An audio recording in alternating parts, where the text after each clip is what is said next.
Hello, hello, hello, and welcome to another fantastic episode of Anarchy Among Friends Roundtable discussion. Before we get started, let me remind you that we are covered by the BIP-COT No Government License, which allows for the reuse and distribution of this podcast by anyone and everyone except for governments and the bludgies thereof. You can learn more about that at bipcot.org. That is bipcot.org. This is episode 53. Which I think I titled wall porn or something catchy like that. Wall porn. Wall porn. I'm telling you, it's gonna be the next subgenre of porn on Pornhub. Just people in MAGA hats and Donald Trump masks glory holing at the Mexican border. Wait until I send you through. It is huge. It is huge. Greatest penis ever. Everyone agrees. You know it. I know it. Everybody knows it. Proud Boy gives Wall the pounding of its lifetime. Yeah, it wouldn't even be a Mexican girl on the other side. It'd be one of the Proud Boys. Oh, Mr. Trump. Oh, shit. He's got his like weeboo pink hair wig on the other side, and like, no, I'm totally a girl. Yeah, right. He's got his Make A America MAGA Great hat, trap? his MAGA hats on backwards because it's small. Oh, man. He's kneeling on the American flag. Oh boy. Yeah, you'd have like a fucking Native American dude behind him banging a drum.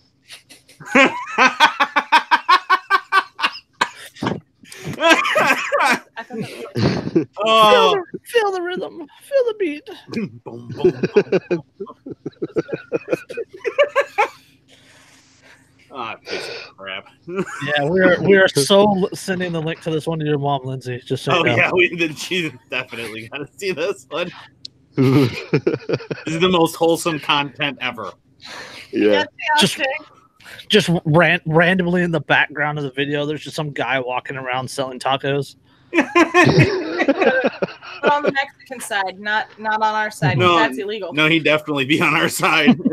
Yeah. Walks in the frame, he's like, oh. Or there's just people dropping over the wall in the background the whole time. One after another. You see people tossing baby. INS agent in the background jerking off. A bunch of dudes in border patrol. Oh. Circle jerking. Yeah. You see this bundle fly over the wall, and some guy runs out and picks it up wearing a CIA jacket. Yeah, right. Really coke, and he just has it. Muchas gracias. You take that. That's just so. God, hell is going to be so awesome with you guys. Where are we Right. going? Why am I in this handbasket? You know what my friends are with. I'm driving the bus. Oh, since we're all getting off on the wall. Speaking of Arizona lawmaker says porn fees could fund border wall. An Arizona politician has come up with a novel way to fund the wall. Charge people to watch porn. Republican State Representative Gail Griffin recently introduced a House bill that would require companies that make or sell electronics in Arizona to install porn blocking software and then charge folks $20 to view the smut. The cash would go to Arizona Commerce Authority and the so-called, quote, John McCain Human Trafficking and Child Exploitation Fund. Wow. McCain? Really? The John McCain My Human Trafficking God. and Child Exploitation Fund. The Oh, wall He was would never go involved in to that. the wall would go to, quote, build a border wall between Mexico and this state or fund border security. The bill says, as well as give grants for mental health services, temporary housing, school districts, and law enforcement. But adult industry advocates are blasting the proposal as, quote, pretty clearly unconstitutional. That is a direct quote. I just want to reiterate. An attorney uttered the words, this is so absurd, that the porn attorney said, this is pretty clearly unconstitutional. Similar bills have been proposed in other states, including Virginia and Rhode Island. But quote, the border wall is a new twist, says Mike Stabley, spokesman for the nonprofit Free Speech Coalition. According to the paper, the bill appears to be linked to Chris Seaver, a man who famously sued Utah in 2017 for not recognizing his marriage to his laptop. In 2013, he tried to sue Apple, claiming his MacBook was, quote, responsible for his porn addiction. Wow. I have no words right now. I have all kinds of words, just none of them. I white girl can't even. He Married sued to you. his laptop? The bill is linked to, according to the paper, the bill appears to be linked to Chris Seaver, a man who famously sued Utah in 2017 for not recognizing his marriage to his laptop. In 2013, he tried to sue Apple, claiming his MacBook was responsible for his porn addiction. Well, I mean, that isn't necessarily a stretch for the same kinds of people who also blame guns for gun crime. I mean, it's never the person's responsibility. The person has no moral agency or, chooses to act ever. It's always the objects. The objects are evil. Yeah. Like McDonald's made them fat. Yeah. It's my pencil's misspelling all these words. I mean, I can't. It's so like what do you even say to that? I think my favorite part is that it's an Arizona representative. Yeah, Arizona, which is normally actually a pretty damn free state. Yeah, It is. And I mean, despite John McCain, it's just we all have our. Well, gladly he's dead. That we don't want to talk about. You're going to infect everyone in the state's computers with malware and then charge them 20. So it's not even, it's like full on like actual hostageware. Yeah. So you're going to become one of those obnoxious computer hackers to stop me from watching porn. I mean, what do you like? I have to ask, like, what are you even like? How do you even gauge if a computer is actually in Arizona or not without violating a ridiculous number of privacy laws? Yeah, right. I mean, like you would have to like have a question on porn sites, like, are you in the state of Arizona? And then... okay, hold on. $20 per, right? To remove the electronic block, right? At $5.7 billion for the wall, $20 per, 285 million people would have to pay to remove the porn block. So is she saying that she wants it to be a block that you pay $20 once and then you get porn, or every time you want to watch porn? I have no idea. Probably like once a month. I think it's probably once, because it would be installed software. Yeah, and how do you, like, everyone's just going to go buy a computer from another state, first of all. It's just, I'm just going to order it from a different state, or I'm going to just literally drive into, and I can't believe I'm saying this, like, to California and buy a computer there that's free and clear, or, I'm building my own computer, and so I have a clean version of Windows that I'm putting on there, or Linux. There's so many ways around it. It's so impossible to enforce, and it's so blatantly unconstitutional to say, no, you don't get to exercise your free speech without paying me $20. Like, she is 84 years old. That would explain a lot. No, because that really old lady on like Sex Talk at 11 o'clock. Dr. Ruth? Like at 11 o'clock at night. There's this like cable show, and she goes, Dr. Ruth. Is it Dr. Ruth? That's Dr. She's not actually on there. I think she's on Howard Stern or something now, isn't she? I assume she's dead now, because that was back when I was a kid. That really old Jew. Like, let's just the really old dirty Jew. That is how you can sum her up. But like, I remember asking So the population of Arizona is 7.106 million.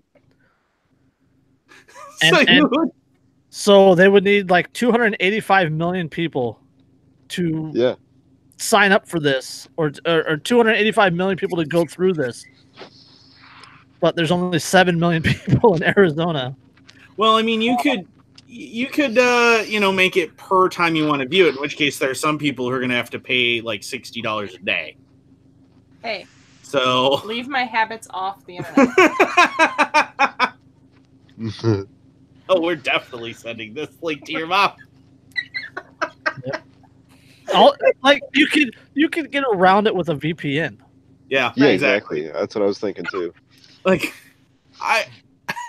do they not understand how the internet works? No, she's almost 90 years old. She's like, you darn kids with your interwebs and your Icon has cheeseburgers, and she has no freaking idea. She probably calls them memes.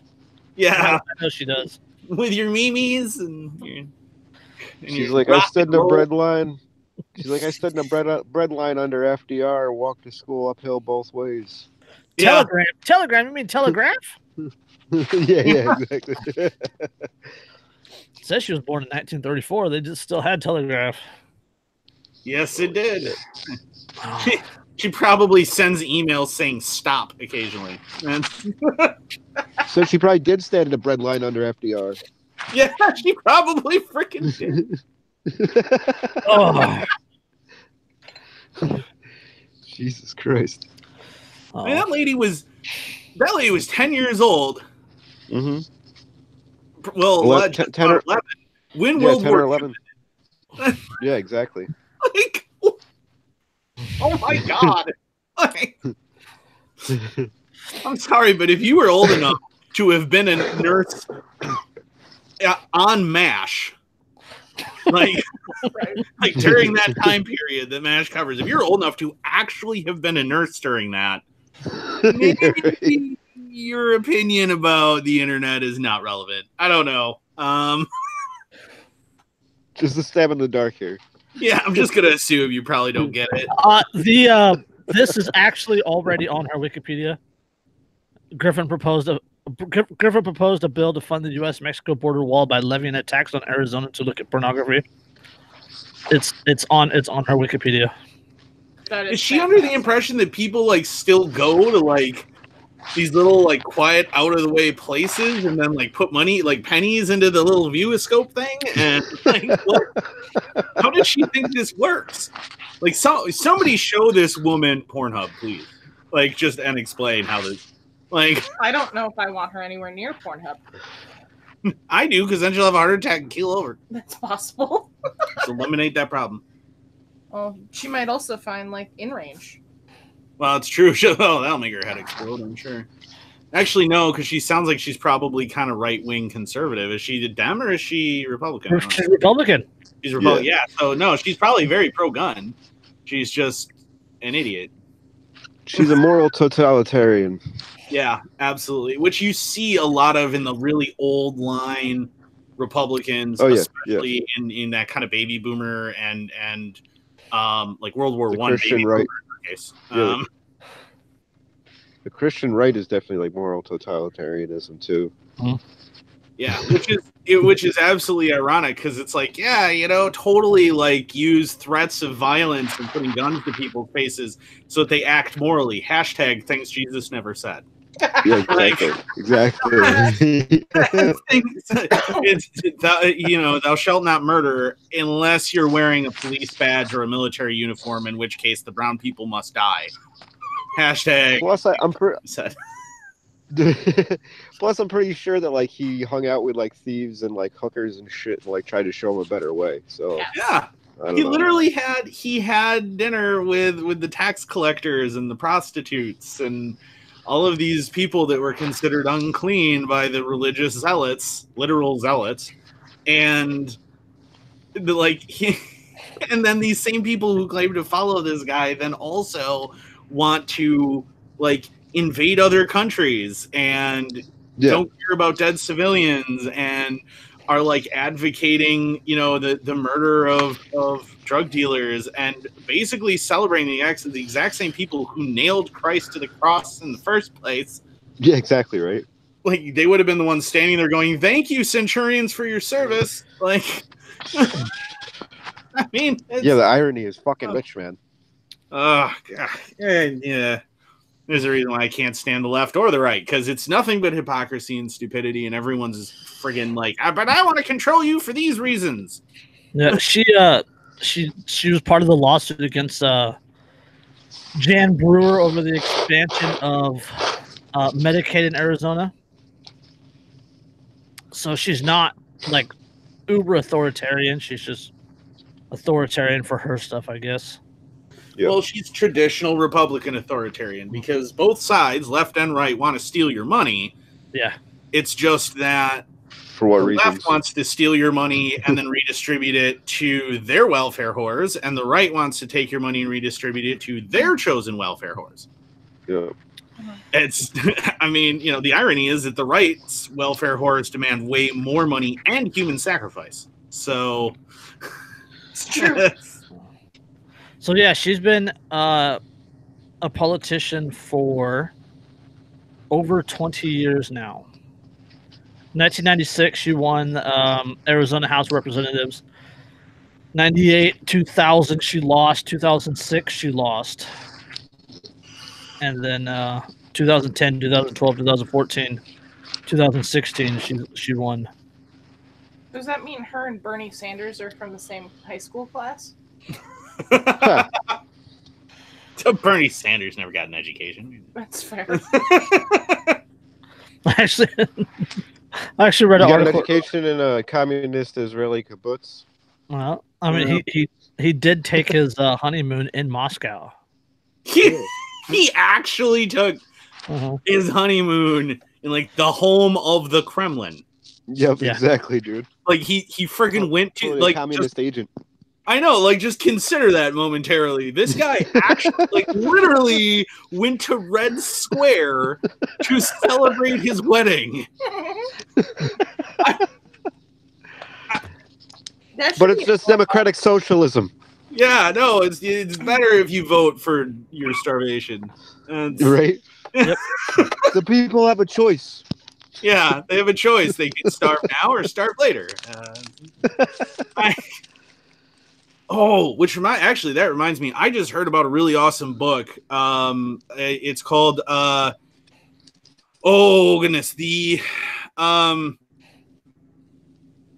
prison camp socialism, something like that. But it's about the gulags, and basically the writer pushes that the idea that socialism and communism can only exist if there are slaves. Well, yeah. Which is why the socialist state of fascist Germany had to have forced labor from prisoners of war and everything else, is because you have to, because a centrally planned economy isn't going to work otherwise. And then Stalin had to have the gulags because otherwise it doesn't work.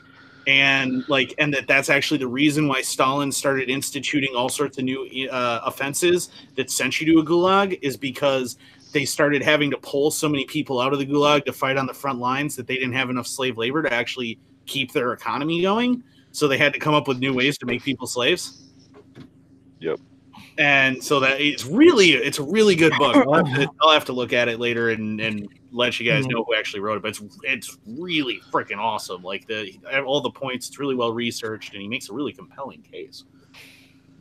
Yeah, I'll have to check that out, because I've read like Gulag Archipelago and whatnot by Solzhenitsyn, and like other books by him. And that shit's just, I mean, it's just crazy, like understanding it from the perspective of somebody that's actually been through it. Yeah. Well, yeah, it would be, because yeah, like it's like 12 Years a Slave, except with snow. Yeah. Totally. So now you get to freeze and be hungry. Yeah. Yeah, right. Because that is a wonderful combination. It's on my bucket list. Man, for the motherland of the comrade Stalin. All right, from one communist place to another. City officials ordered San Francisco man to rebuild exact replica of demolished home. Now he's fighting back. You guys remember this article we talked about before? The guy bought this property, and got a renovation permit, and then tore down the home. Essentially, tore down the home, like all but like a wall or two or something like that. Like totally like plain Jane house, right? There's nothing special to it. And the city ordered him, or the city said it was historic, and then ordered him to rebuild the exact replica of the house on his land that he owns. So yeah, back in December, the San Francisco Planning Commission ordered property owner Ross Johnson to rebuild an exact replica of the mid-1930s home he had torn down, lambasting him for destroying the historic home without obtaining the necessary permits. Johnson is now hitting back, calling the city's decision both absurd and lawless, and demanding that he be allowed to continue with the redevelopment of his property. Quote, the Planning Commission's decision is invalid, bizarre, and illegal, said Andrew Zaks, an attorney for Johnson, in a statement.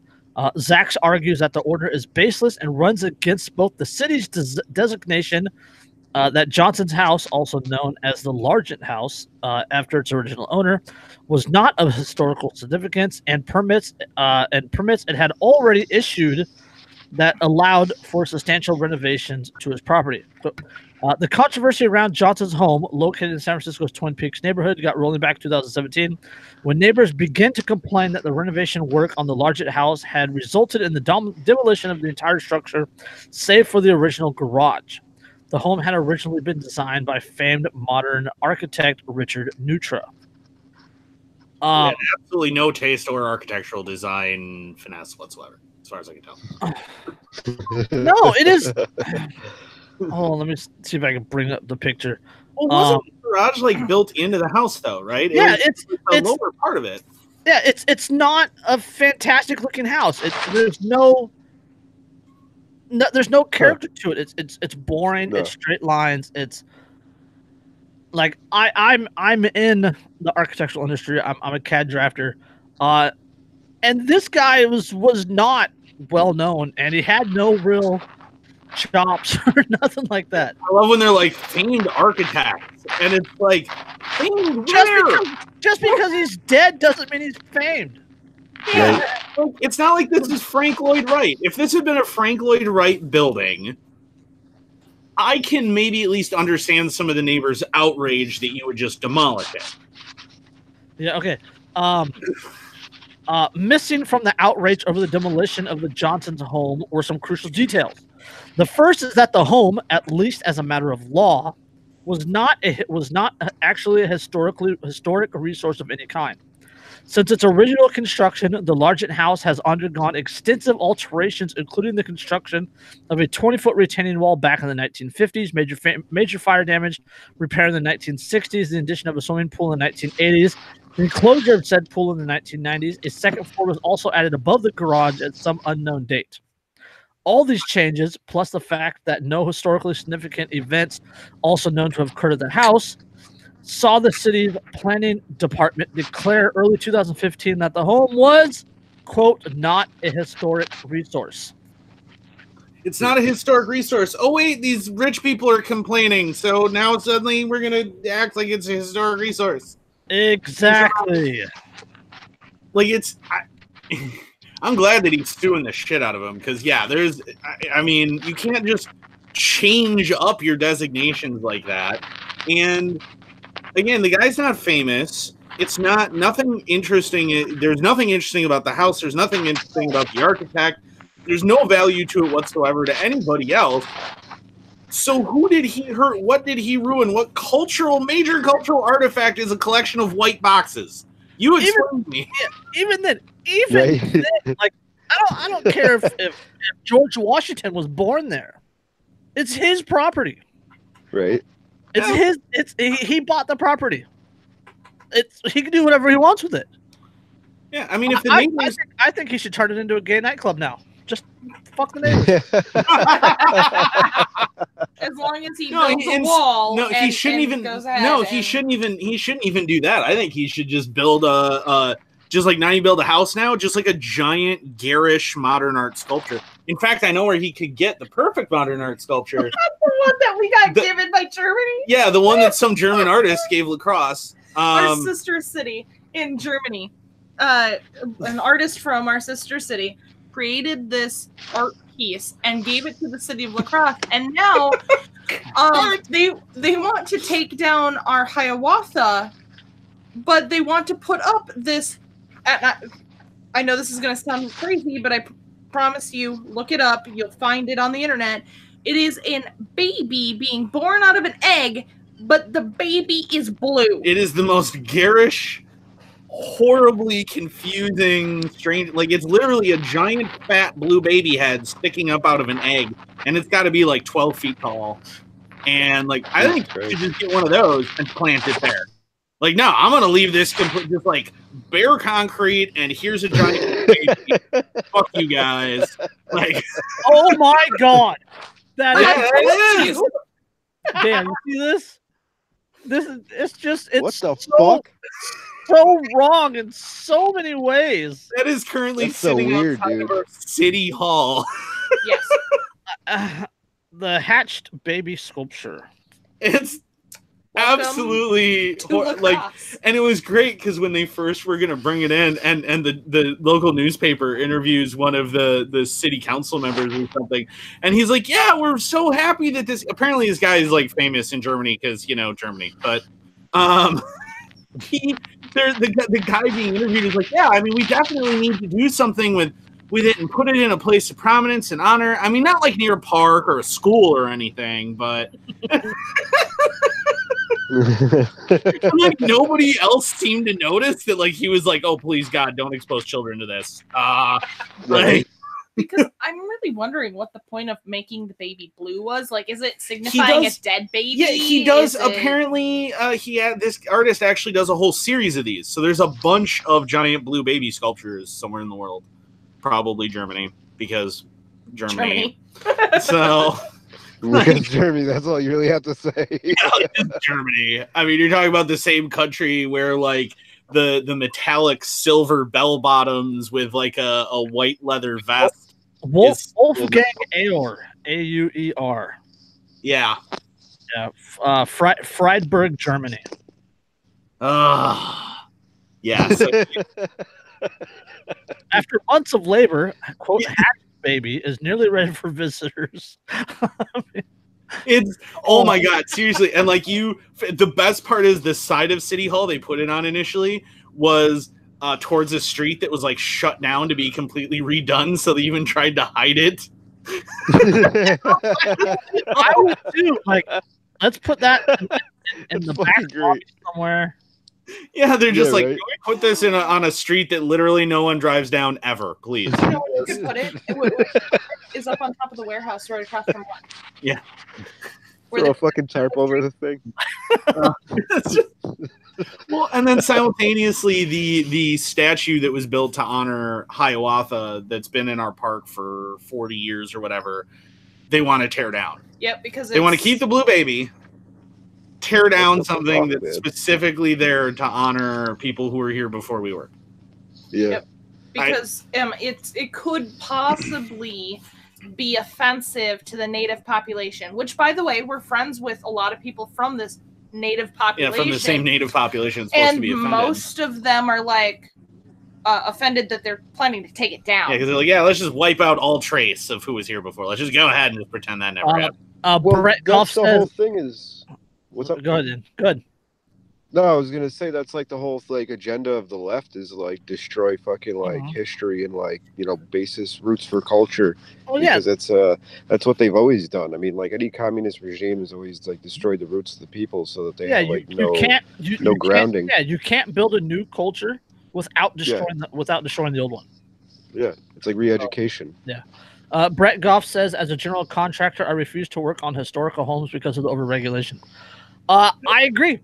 Here in the Bay Area, this is San Francisco, but here in the Bay Area, we have a lot of historical homes, and the over regulations on them are incredible. Like there's only like you can't use certain woods because like they're exotic. You can't use certain paints because they wouldn't have had them back then. Wait, they didn't have them back then, which means they just want to continue with lead paint? Yeah, we can't even use different materials. It's got to be lead-based. Or oil-based paint. You have to use like oil-based paints. Well, I mean, it's the same thing here in La Crosse too, with all of our lumber baron homes and stuff. I think we talked about this when we initially talked about the article, that there's a ton of them, and they always wind up sitting for sale forever because no one wants to buy them because you can't do anything to them at all. Because the state's like, oh, did you go ahead and spend $1 million on that? Yeah, you don't actually get to do what you want with it. Yeah, and like one of the weird things, like the color schemes on the outside, that have to be a certain way. Like you like there's certain colors that you can't use, and there's an actual historical board that can decide whether the colors of your house work. Yeah, with that time period. Tyrants, man. Yeah, it's incredible.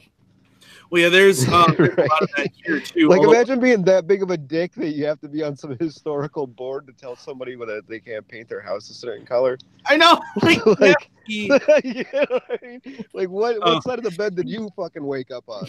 Yeah. See, here's so this is our Hiawatha statue. It's huge. Mm-hmm. It's like over 100 feet high. It's really, really tall, and it's really awesome. And it's beautiful. It's been there for like 50 something years. And they're trying to get rid of it. Like, I can remember as a little kid seeing that thing, but no, like, yeah, I can't even imagine. You have to be like the world's biggest control freak to be like, I will never even see it home, but don't you dare paint it that shade of green. Right? You disrespectful son of a bitch. Shutters? You can't have no stinking shutters. Yeah, it's there, it's actually they do that here too. But what's funny is, like, there's one here in town, the Grand Old Lady, that's just this massive house. It is gorgeous Victorian, but it's easily one of the biggest Victorian homes I've ever actually seen in person. I love Victorian homes. Yeah, we got a lot of them here. Yeah, not here in Antioch, but in the area. Well, yeah, I suppose like the mining boom and stuff probably led to a lot of them and everything. But here it was the lumber, and this thing, the guy who originally built it had it purple, bright purple. So you can't paint it any color, but the purple, purple. So everybody that buys it winds up with a super giant, and it's on a corner lot, no less. Super giant, bright purple house. Hey, fuck it, I'd live there. I can't say that I wouldn't live there because I love big old Victorians, but the purple, I don't know. Like, I'd have to have a girl who really likes purple. It is. You couldn't miss it though.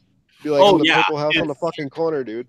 It's on one of our well, it's not just on one of our, it's on Maine itself, I think, isn't it? Isn't it on Maine? I think it might be on Maine and 16th. Maine and 16th, do you think? Yeah, it's but 16. No. Isn't it the one? No. Or no, that's a different one. That's also there's so many of them that's just everywhere in town here. But yeah, that one's just like it's so huge, and it's built on like a little bit of a rise, so it sticks up above everything. It's super enormous, and it's bright purple. So it's just like the most in-your-face thing imaginable. And I have to think that the guy who built that was like a huge douche. Like, he had to just be like, screw Probably. You all. Purple bitch. He was from the same fucking bloodline as the guy that fucking built the middle finger over in fucking, what was it, Vermont or something? Massachusetts. I think is where the Massachusetts was. Yeah. I think it was built by a Vermont artist. Yeah. Okay. Also a guy that has on top of his like barn, "Welcome to Cleveland," and like in Milwaukee. That's Milwaukee. Yeah. It says "Welcome to Cleveland" because Wisconsin, we are going to fuck with you so hard. There's a reason why when we go LARPing, it's a thing that's called the Wisconsin screw, because all of us have nothing better to do than think up reasons. Think of ways to fuck everybody over. Well, when it's -9 degrees outside and blowing snow. Yeah. Well, Tuesday night it's supposed to get down to 53 below is the estimate. It was 65 today here. I turn on my fan. Yeah, you're a whore. I love you, but you're a whore. Current temperature right now is with wind chill -8. So I'm And probably in the Wednesday 30s is over here. supposed to be- these numbers are without wind chill. Wednesday is supposed to be a high of High. negative 16 and a low of negative 27. And that's before wind chill. That's ambient. What the forecast right now says 63. Yeah. Crappy, dark, and boring. Yeah. Ours is somewhat different. Snow sucks ass, yeah. Yeah. And we're getting another like 10 inches of snow tonight. So on top of the like 1.5 feet that's already Jesus on the Christ. ground. Good So- cuddling Wow. weather. Yeah. Well, it's good weather to go. Fuck it. I don't care. If it goes out, how am I gonna screw with everyone? That's It's actually cold enough. I haven't started my vehicle today, and I'm a little concerned it may not start the rest of the winter. yeah, it's ridiculous. It's actually so cold that I pre-started with my remote start my truck before I went to work. And it ran for 15 minutes with the defrost on full blast, and I still had to scrape my windshield. Jesus Christ. Yeah, it's really freaking cold. Throw us in That's Siberia, Welcome, we'll be fine. welcome to Wisconsin, man. We get no snow, and then suddenly get dumped on, and it goes from hey, this isn't so bad to oh my god. So, Yeah, right. That line I said the other day, it was so cold we had to thaw out our words over the fire to have a conversation. yeah, exactly. from an old mountain man book I read a few years ago. Yeah, well, Yeah. and I had said something about I think it's so cold that Tony Evers That's what the problem was with that house. It's so fucking cold that the house turned purple. it turned purple. I was like, oh my god. It was a living house. It was a living house, and it died, and it's so cold it turned purple. Actually, the baby blue before it got Yeah, was the baby even blue? It wasn't even blue. It happened because it stays outside. And it's freaking cold, man. Like, That's why it hasn't gotten out of the egg either. It's stuck. yeah, it's frozen in place. Yeah, it is a dead. Well, that was everyone's response. Is that supposed to be a baby that drowned? Like, It was too. It was awful. What about the one baby coming out of the egg? yeah, like did the baby drown in the egg? I don't understand what's happening. What are we? Yeah, exactly. What the hell? Yeah, no, that's Wisconsin. God, Hey, can you imagine being on an acid trip and then stumbling across that? Good. Oh my I God, can't dude. even imagine being drunk and stumbling across that. Right? Like that, You're like, what the that fuck that is could that? turn your trip bad in the snap of a finger. Oh yeah, Yeah, dude. smiling buck-toothed blue baby coming out of an egg. Oh, where's Tyler Durden? We need him. And it's directly Right. next to City Hall and the cop shop. Like the police department is part of City Hall, so and it's like right there. So like you're next to the cops. So you're already worried about the color blue, and now you have the giant blue baby coming out of an egg. And so if you're tripping on acid, man, this is gonna go very, very badly. Yes. Giant Right. blue baby next to the police station. Yep. Which is appropriate. I mean, I'll give you that, but I did read an article. I posted an article today about a cop in New York, like 35-year-old cop got arrested because he got into an argument with his 63-year-old mom over their living situation. They live together. And he got angry with his 63-year-old mom and punched her. he punched. Oh, Wow. see, that's a cop right there, man. Right there.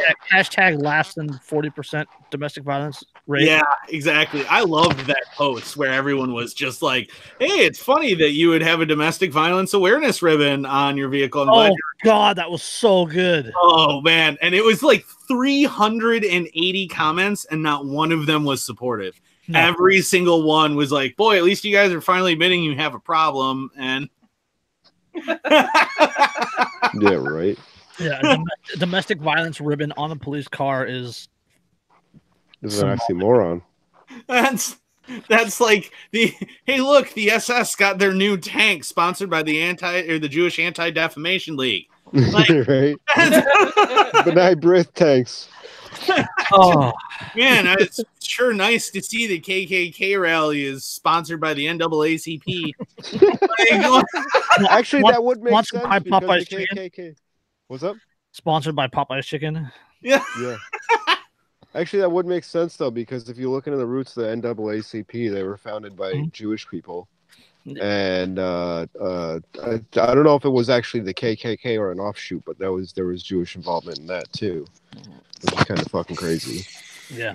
All right, let's get on to another good one. I want to hear Lindsay laugh about this one. Oh no. Professor uses feminist buzzwords to get entire passage from Hitler's Mein Kampf published in academic journal.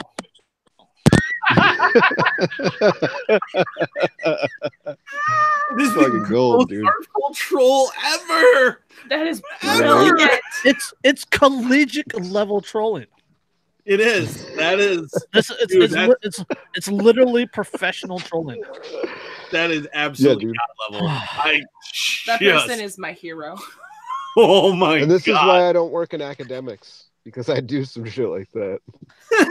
Just taking passages from my cop, flip a couple of words. They're like, "Yeah, this sounds great." And you're like, "Yep, I figured it would." Yeah, right. To be fair, That's like when Trump's, election Hillary Clinton like said that the pages. fucking the message of 1984 was to trust the government. Yeah, Oh, Like the most Orwellian shit I've ever heard. yeah. Like it's like what's his name from 1984 could not have written that better as part of the Ministry of Truth. Like, Yeah, right. yeah. Fucking Peter ridiculous. Boghossian, Hossian, helped create a series of spoof academic papers to satirize a number of fields, including what he described as, quote, grievance studies, including fields on gender, obesity, and homosexuality. The assistant philosophy professor at Portland State University in Oregon penned a total Jesus. penned a total of 20, quote, intentionally broken and, quote, nonsense papers with the help of 2 collaborators. Each one was deliberately ridiculous, but astonishingly, 7 of them were accepted by peer-reviewed journals. he literally did it as a point. It was as dumb and useless as possible. And these journals were like, "Yeah, that sounds great." Yeah, That's fucking awesome. one quote, our struggle is my struggle, solidarity, feminism as an intersectional replay to neoliberal and choice feminism. Yep. was a rewrite of chapter 12 of Hitler's 1925 autobiography with feminist buzzwords switched in. I can't, like, well, I mean, I can believe it, but, like, That's so fucking awesome. it's, and I just want to point out, I don't understand why these millennials don't see value in a college education, baby boomers. I don't know. All the spoofs featured, quote, very shoddy methodologies, including incredibly implausible statistics, as well as, quote, ideologically motivated qualitative analysis, and, quote, claims not warranted by the data. So they're like the worst type of academia. Yeah. Like they're propaganda is what he's saying. Pretty much, pretty much. Further bizarre passages, including one published under the fake name Helen Wilson in the journal Gender, Place, and Culture, owned by Taylor and Francis, the British publisher. This was supposedly an investigation of the, quote, rape condoning spaces of a hemiogenic masculinity, and involved examining, quote, 10,000 dogs' genitals in public dog walking parks. The paper suggested that men should be trained like canines to prevent rape culture. Wow. And they agreed with it too. Yeah, and they're like, yeah, that sounds like, and that what should tell you, like this, if anybody ever wonders why the opinion section of HuffPo has been shut down, this right here. Exactly. Another wrote, quote, it is suspicious that men rarely anally self-penetrate using sex toys, and that this is probably due to the fear of being thought homosexual, homohysteria, and bigotry against trans people, transphobia. Dr. Boghossian and colleagues said they were stunned by how easily the joke papers were published. Quote, we want to see if these disciplines that were called grievance studies are compromised by political activism that allows for the laundering of prejudices and opinions into something that gets treated as knowledge. And the answer is yes. Hold on. World-renowned scientist and atheist Richard Dawkins was one of a number of leading academics to write to the university in support of Boghausen, saying that his first response to the, quote, brilliant hoax was to, quote, let out a howl of incredulous mirth. Quote, do your humorless colleagues who brought this action want Portland State to become the laughingstock of the academic world, he wrote. Or at least would the world of serious scientific scholarship uncontaminated by pretentious charlatans of exactly the kind Dr. Boghausen and his colleagues were satiring. I love that one of the favorite scientists of the hyper left SJWs even called them out and was like, "You people just don't even care about truth at all." Yeah. Nope. A student It's of whatever you feel. Yeah, a student of Boghausen's, Austin Holmberg added, quote, I firmly believe that Peter's actions are extremely valuable and that they have made crystal clear the disheartening corruption and pseudo-scholarship that has taken foothold in academia. We now know that arbitrarily and potentially harmful ideas will be welcomed with open arms by some of today's scholars if they were made politically fashionable. Yeah. It's such a great troll because it absolutely achieved its goal of demonstrating that these people have no intellectual integrity whatsoever. Absolutely none. Yep. All right, so I'm gonna have to jump on a soapbox here. I'm a female. I know this because I have boobs and a vagina. Well, only if you identify as such. That's true. That's true. But I do identify It's ham. You don't identify as a blue baby climbing out of an egg? No. Only on the weekends. Okay. But as a self-identifying and biological female, I believe that women's studies in general needs to be taken out of the schools because it is not helping with the intellectual levels of women in general. It's not intellectual. I understand that. And the other thing is that when I went through it, because it's a required course. Yep, for UWL. For UWL, I went through our UWL program.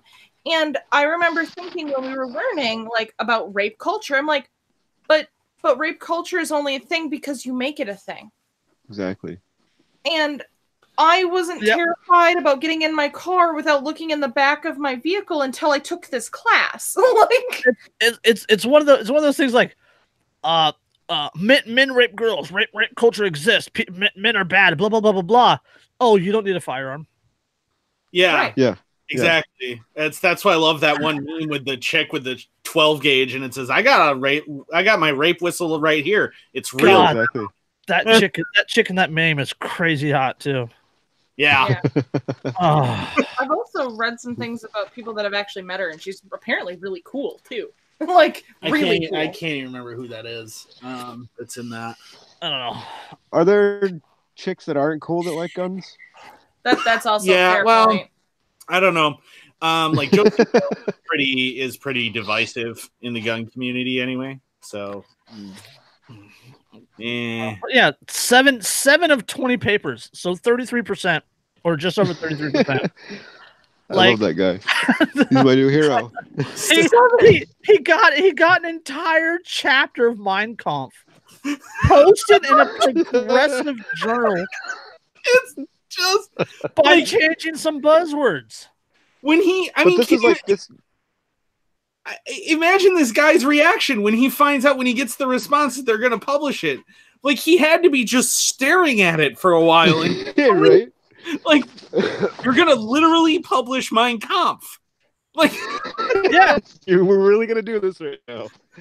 I suddenly have this urge to go back to school and go back to school for women's studies. Just make everything that you contribute to the class every day just sections of Mein Kampf with the buzzwords changed. And then your teacher celebrates you for being so enlightened and intelligent. And then at the end of the course, on like the last day of the course in class, I'm going to go ahead and just bring in a copy of Mein Kampf and go, hey, by the way, this is where I got. No, what you should do is be like, actually, I have to admit, in the interest of intellectual integrity, that I actually plagiarized everything that I wrote and said, here's the original book, and just hand it to her. Yeah, right. Like that's the other thing. Like, what's a jaw drop? See, like him getting the letter saying that they're publishing it, and then him getting like the copy of the journal or the website or whatever that published it, like.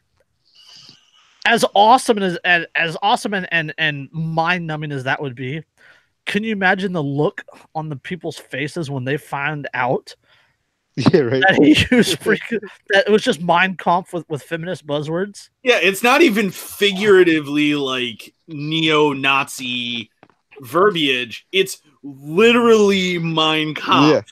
Yeah. Like, right. These are literally the words of Adolf Hitler.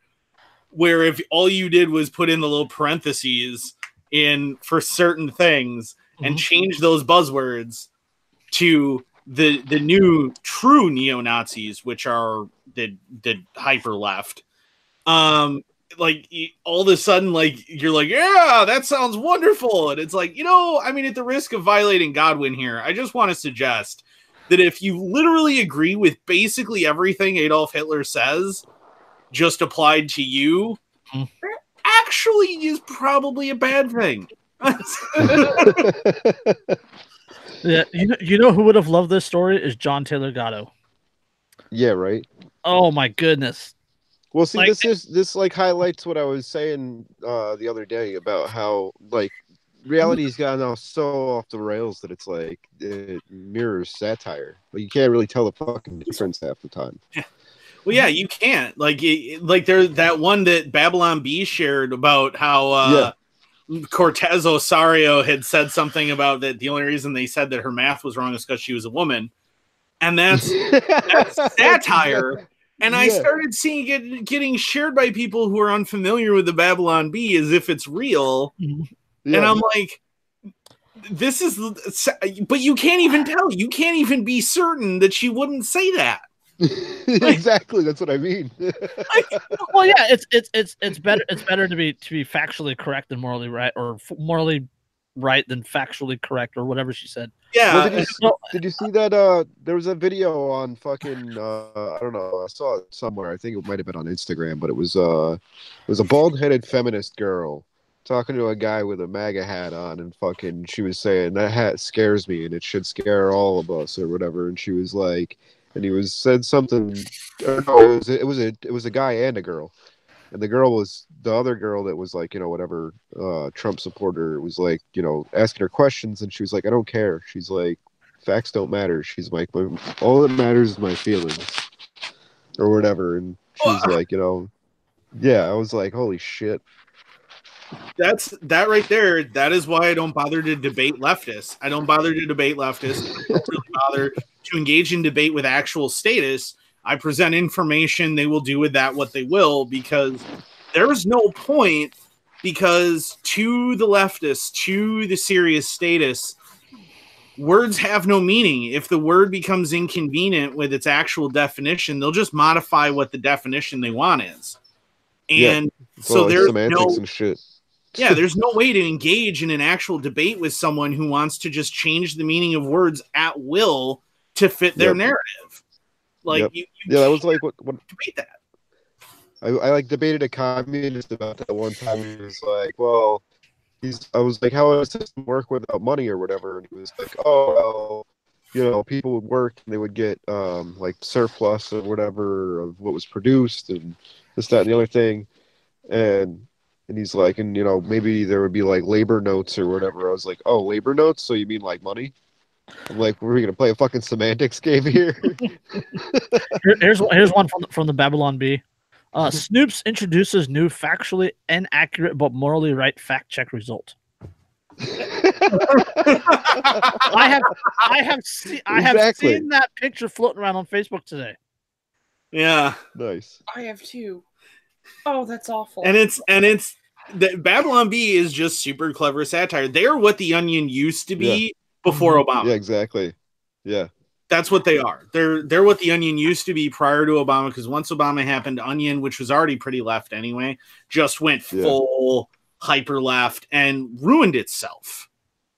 Yeah. And because they started taking on way too much of an agenda, and it wasn't about the comedy and the satire of reality anymore. And the Bee is that. Press that sick mob on teenage based on 10-second video clip, unsure why some people call them fake news. Yeah, I love that one. I can't imagine why people are angry at us. We only said that somebody should literally physically assault children over the clothes they're wearing. I also love the one, that meme where somebody was like, where that person said, if you're wearing a MAGA hat, you know what you're asking for, you know what you're doing, and you deserve what you get. And then the guy replied with, do short skirts next. Yeah. Like, if you dress like that, you deserve to be raped, right? Yeah, exactly. It's like, no, just because. Yeah, she was asking for. She knew what she wanted. She knew what she was doing when she went out. So you deserve what you get. Yeah. That's exactly it. Like, if you can change, and that ties into this. If you can change just a couple of words, and all of a sudden now you find this to be horrible, vile things, and you aren't actually changing the meaning of what you said at all. You're purely changing the specific subjects. Yeah, exactly. What you're saying is in fact horrible, regardless of the subject. Yeah. Like I always say, fucking statists, if it wasn't for fucking double standards, they wouldn't have any standards at all. Exactly. It's not socialism when it's for the military.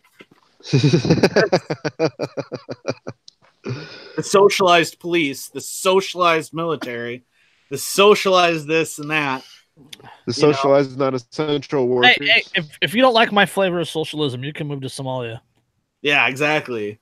That's all it is. Like I pointed out, like on that Facebook post the other day, where I said, gee, isn't it interesting that they, that the left or the right says, I don't like socialism, screw you, commies. Also the right. And they're like, oh, well, we need to worry about, you need to pay your taxes and honor your socialized police and socialized military and socialized roads. And everyone socially owns this property. So therefore we need to socially build this wall that everyone owns collectively, socially. Like how you're literally talking about collective ownership of everything here and collective responsibility for everything. It's freaking socialism, man. Like, why are you not getting this? It is very basis. Because it doesn't respect property rights, right? I mean, Ingalls specifically said, that it was ownership of the means of production, but one could easily argue that collective ownership of the means of defense of production kind of just is still the same thing, even by Engels' definition. Yeah, forced collective ownership. Yeah. So that's really still exactly the same thing, and these people don't want to see it. Like, oh no, you all have to contribute. No, this isn't socialism. No, it all ties in with the articles that the guy wrote and this and public education. It all ties in that we are not educated in this country. Like schooling and education are entirely different things. We are not educated. We are schooled. We are indoctrinated. We are taught to think a certain way, or taught to think one of two ways, right? Liberal or conservative. Yep. And we're all of us are indoctrinated into nationalism. Right? I mean, that's the blanket that covers everything, and it's also like this is an unpopular opinion, but teachers are more responsible for the spread of liberalism than anyone else. Yeah. All right. It's not illegal immigrants. It's not the politicians. Teachers are the ones that are more responsible for spreading liberalism than anyone else. Well, yeah, and look at the teachers' unions. That the teachers' unions force teachers in most states, not right to work states like Wisconsin, but They're all in left. most states, the teachers' unions force, if you want to work as a teacher, you got to contribute to it. And who do the teachers' unions consistently sponsor? Very left wing, very socialist politicians every single time without exception. That should tell you something about that profession. Yeah, everybody that I know that's a teacher is very left wing. Mm-hmm. Yeah. Well, because don't dare ever say that I shouldn't have to pay taxes, because your taxes pay my salary, so you have to pay taxes so that I can live off of you. Yeah. Well, I mean, every dictatorship over course of history has always gotten control of like the minds of the youth. You know what I mean? And you do that through the schooling system. Speaking of Hitler, you socially engineer it so the mother and father can't be at home with the child. So the state has to take care of the child. Majority, well, not majority of the day, but a portion of the day. Yeah. In the last between 1998 and 2018, the education industry has spent $1,651,855,000 on lobbying. Political lobbying. Yeah. During that time. That is more than hospitals. It is more than securities and investments. It's more than real estate, telecom, health professionals, civic service, air transport, health services, defense, aerospace, automotive. And they spend more money than the defense aerospace industry on lobbying. Just think about that for a minute. That's insane, dude. Yep. It is. What are they lobbying for? It is only less than oil and gas, business associates, electronics manufacturing, electric utilities, insurance, and the pharmaceutical industry. Holy shit. With the exception of the pharmaceutical industry, most of that lobbying was probably all for deregulation of their respective industries. Yeah. Or protective monopolies. Or protective monopolies. Yeah. In the case, if you're going protective, that's what big pharma is all about, is protective monopolies. But that's it. It's either protective monopolies, deregulation, or apparently hyper socialism. We need to control the youth, because again, like I said, speaking about Hitler and Mein Kampf, what did Hitler say was the key to controlling the population of a country was to take hold of the youth and get them to think your way. That's why you had not just the Hitler youth, but then you even had junior Hitler youth. Get them all there in kindergarten. Well, yeah, that's the thing with this indoctrination.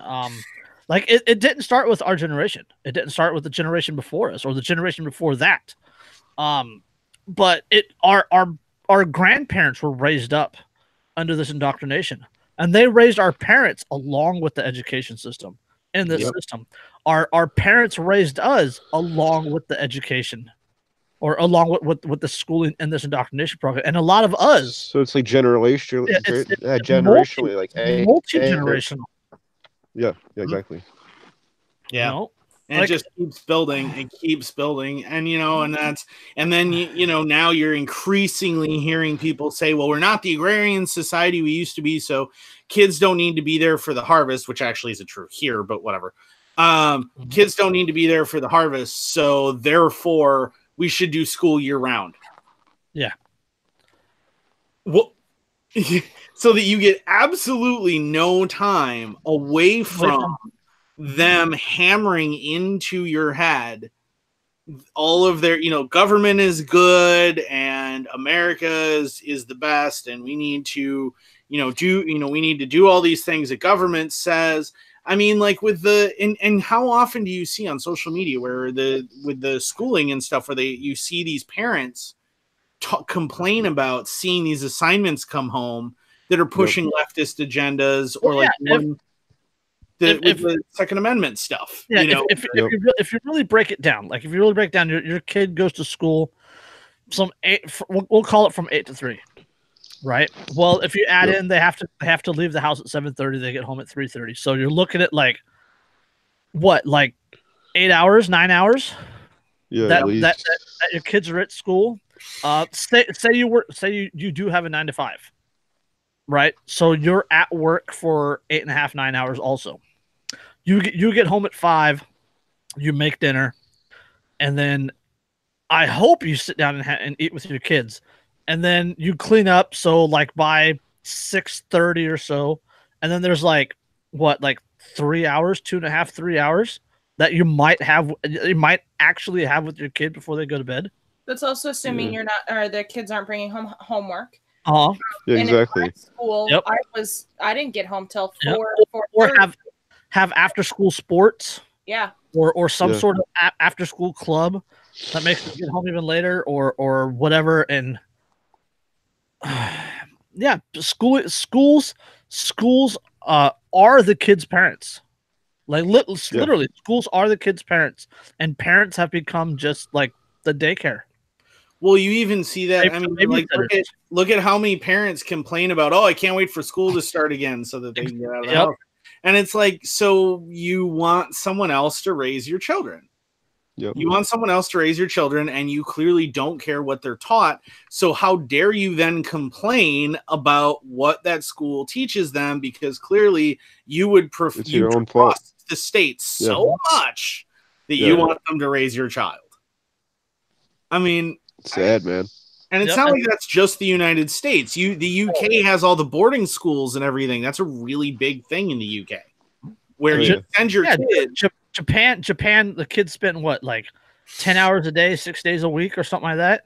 Yeah. And that doesn't really surprise me about Japan, all things considered. But and you see how liberal. But at least they have a better their laws.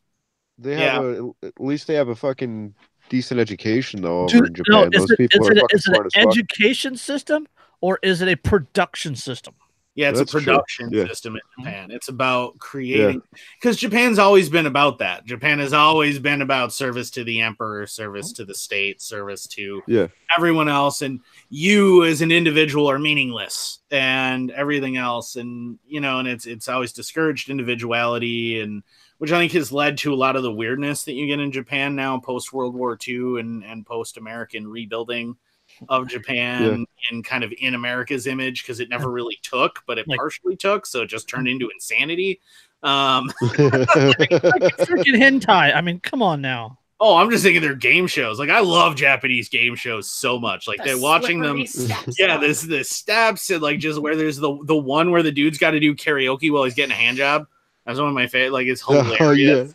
He's got to try and nail all the lyrics as he's getting a hand job, and this guy's just like, "Oh god!" That's like a normal TV show. Like, they don't show him for the waist out, but you're moving, and you're just like, he's just like sweating and like trying to concentrate. His hands start shaking. It's great. I'm like, see, now that's entertainment. First of all, I've seen that one before. Like, Japan has absorbed all of the worst parts of American culture, which is great because they do everything to 11 levels of crazy.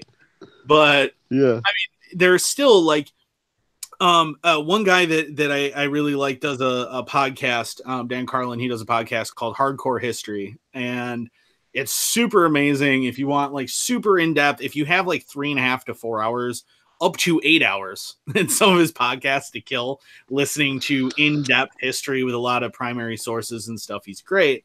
But he talks about, he has the supernova in the East, where he talks about, he starts out, describing the atomic bombs being dropped on Japan, and then goes way, way back in Japanese history to explain why that was going to be an inevitability.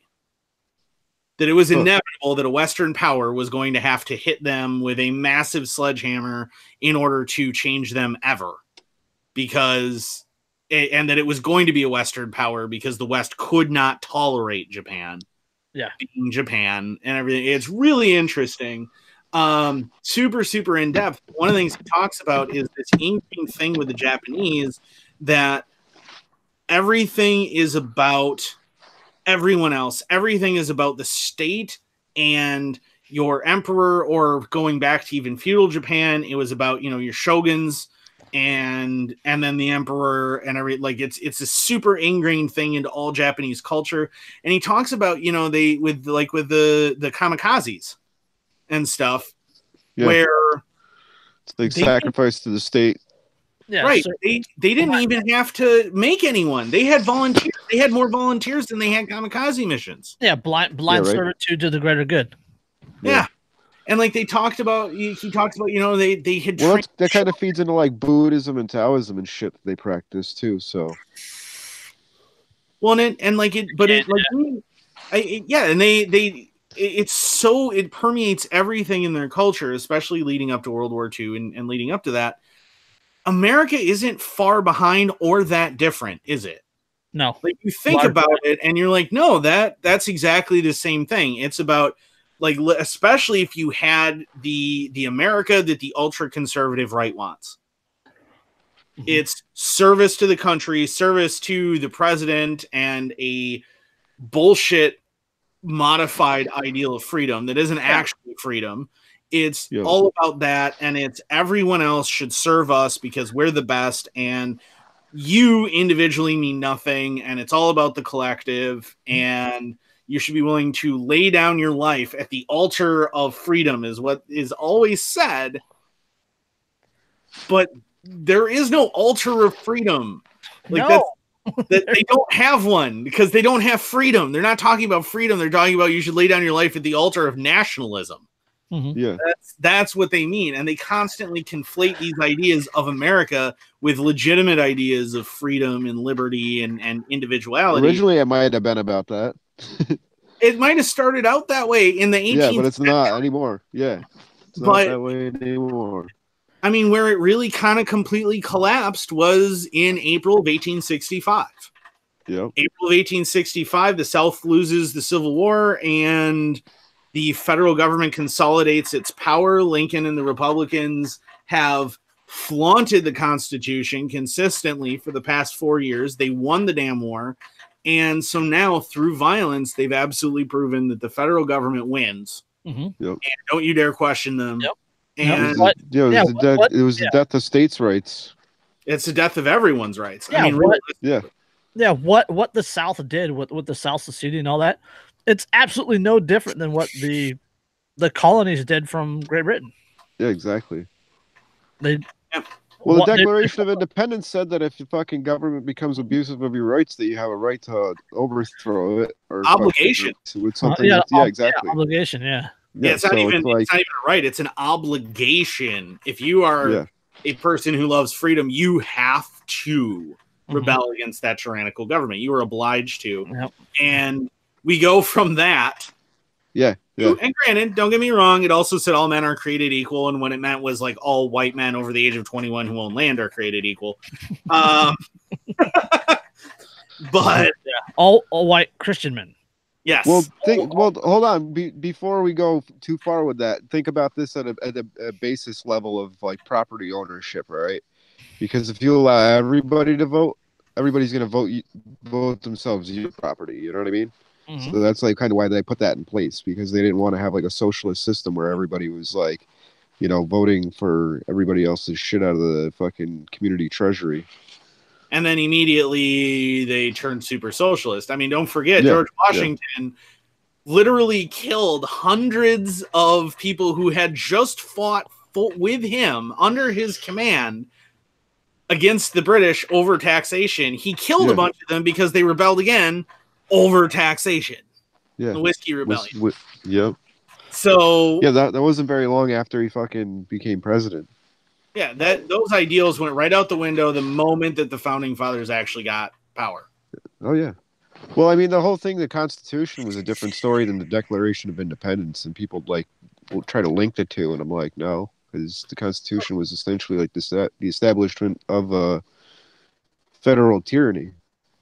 Well, and I love that.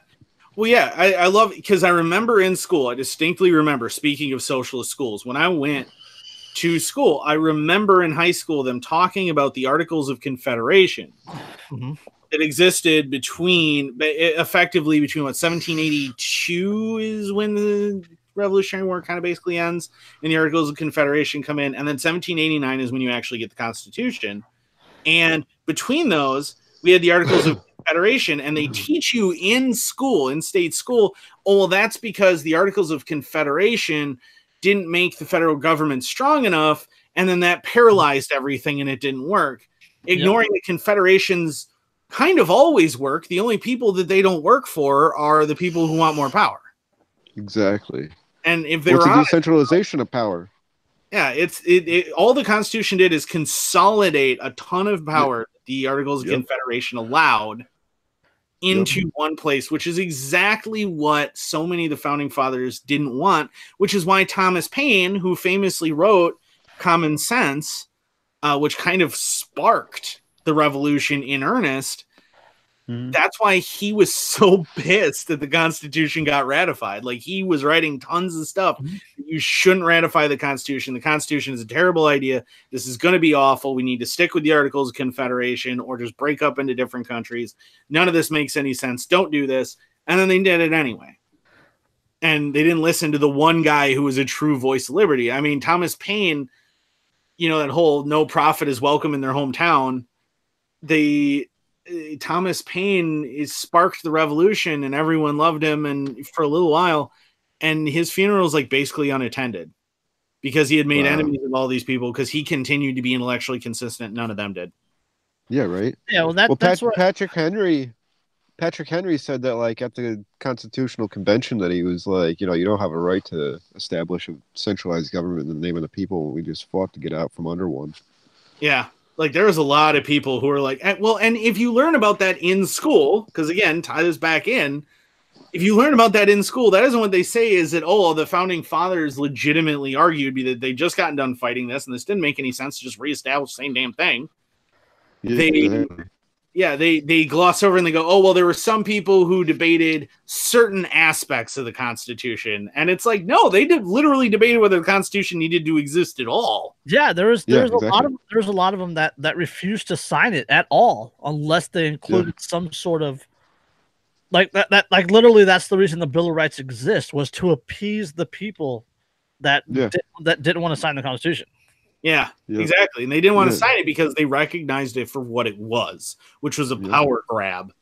And I mean, make no mistake, Washington, if you look at his life and you really study him, the fact that he supported that power grab as soon as he had the power is absolutely predictable.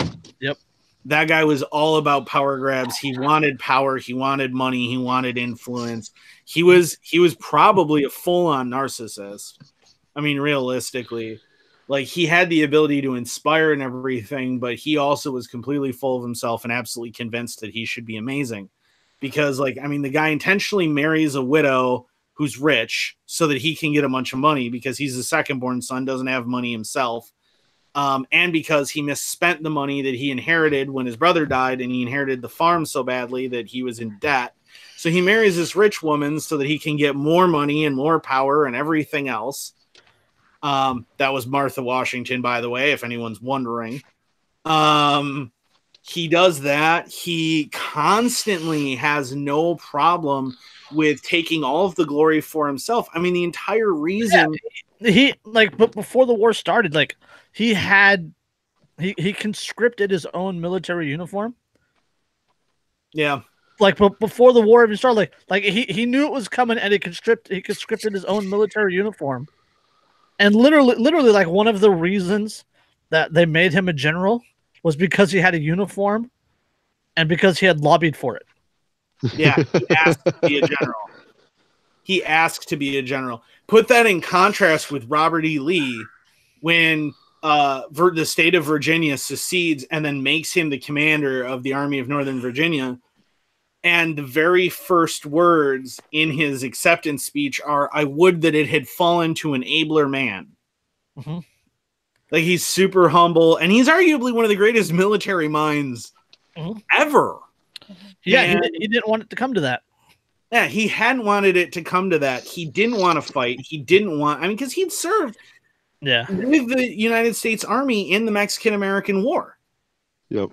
He didn't want to fight any of these people, and he certainly didn't want to have to be in command of sending Virginia boys to die against people that he considered might as well be their brothers. He didn't want to do this. And then contrast that with Washington, who is like, yeah, I'm going to be a general. We're going to go ahead. We're going to none of this of which is taught in regular schooling. Oh yeah, not at all.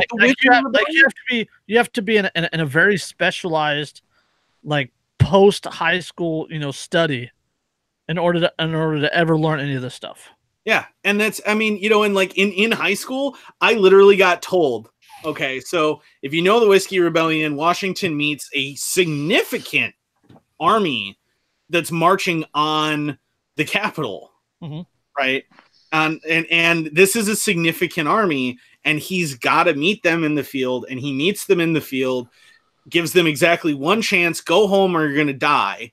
They don't go home, they fight him, he slaughters them, kills hundreds and hundreds and hundreds of them, if not thousands. I don't remember the exact number. It's not a battle I've looked at very closely, but he kills a ton of them. And then they finally wave the white flag. The way it's explained in high school, the high school kids with the Whiskey Rebellion is, well, they didn't want to have to be taxed for the whiskey because they thought that winning the war meant that they weren't going to get taxed anymore. So Washington went out and met them and talked to them and convinced them to all go home. Like, that's literally almost verbatim what I got told about it in high school. Wow. I'm like, convinced them all to go home. Like, they make it sound like he just went and talked to them and was like, hey guys, look, we need to pay for this. Right. And like, my teacher actually said that he told them, like, oh, we need to pay for this we need this for the war, to pay for all of our debts to France and everything else. And we got a lot of debts we got to cover. So we just really need the taxation. And then they all went home. And I'm like, even then, because I've been into history my entire life, I was like, that isn't what happened at all. He literally fought a battle. There were cannons. Like, this was not a discussion. This was a fight. Like, I just want to point out that, of course, 16-year-old Andrew there was cannons. Well, I'm just pointing out, like, you don't bring an artillery corps to a sit-down roundtable discussion. Are you kidding me? You asked me if you could unless it's anarchy among friends. Yeah, exactly. Like we're not going to bring cannons to this discussion. And yes, and she told me no to buying a French 75. By the way, I just want to point out that's well, it would make it way more interesting if we bring the cannons. Yeah, if we ever get together, there's going to be a cannon involved, and when it goes off, we're going to have to drink and take one hits. Like, every time. And boom. We'll get a huge cannon that we can launch out of. Meet him out in California because it's legal in California. Yeah, it's not considered a firearm if it's black powder and muzzle loading. Mm-hmm. Haha. There you go. Woohoo, we're blowing up anvils. Yeah. Yeah. Boom. Duck. We have to get to this article because it was actually requested. I was asked to have you guys do this article. Indiana school superintendent arrested for allegedly using insurance to help a sick student. The superintendent of an Indiana school district was arrested and faces fraud charges for allegedly using her son's name to help a sick student receive medical treatment. Casey Smitherman, the superintendent of Elwood Community School Corporation, was charged with insurance fraud, identity deception, insurance application fraud, and official misconduct.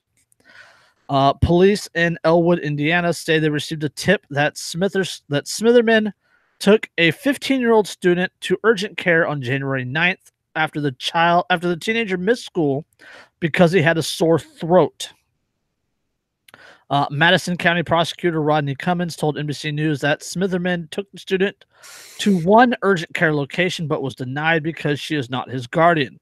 That's when Smitherman took the student to St. Vincent Med in Elwood and used her insurance to have the student evaluated under her son's name. Smitherman told police that she worried about the student when he did not show up for school and went by his house and saw that he was ill. She said after leaving urgent care, she went to CVS Pharmacy to have a prescription filled for amoxicillin, again, using her insurance and her son's name. Smitherman said she did not contact child welfare authorities because she feared that the student would be placed in a foster home. Smitherman also said that she has helped the student in the past by buying clothes for him and cleaning his home. Cummings said that the student does not live at home with his parents and is under the care of a relative. Yeah, she was arrested for fraud and for helping a sick student. A sick student who had strep throat. Yeah.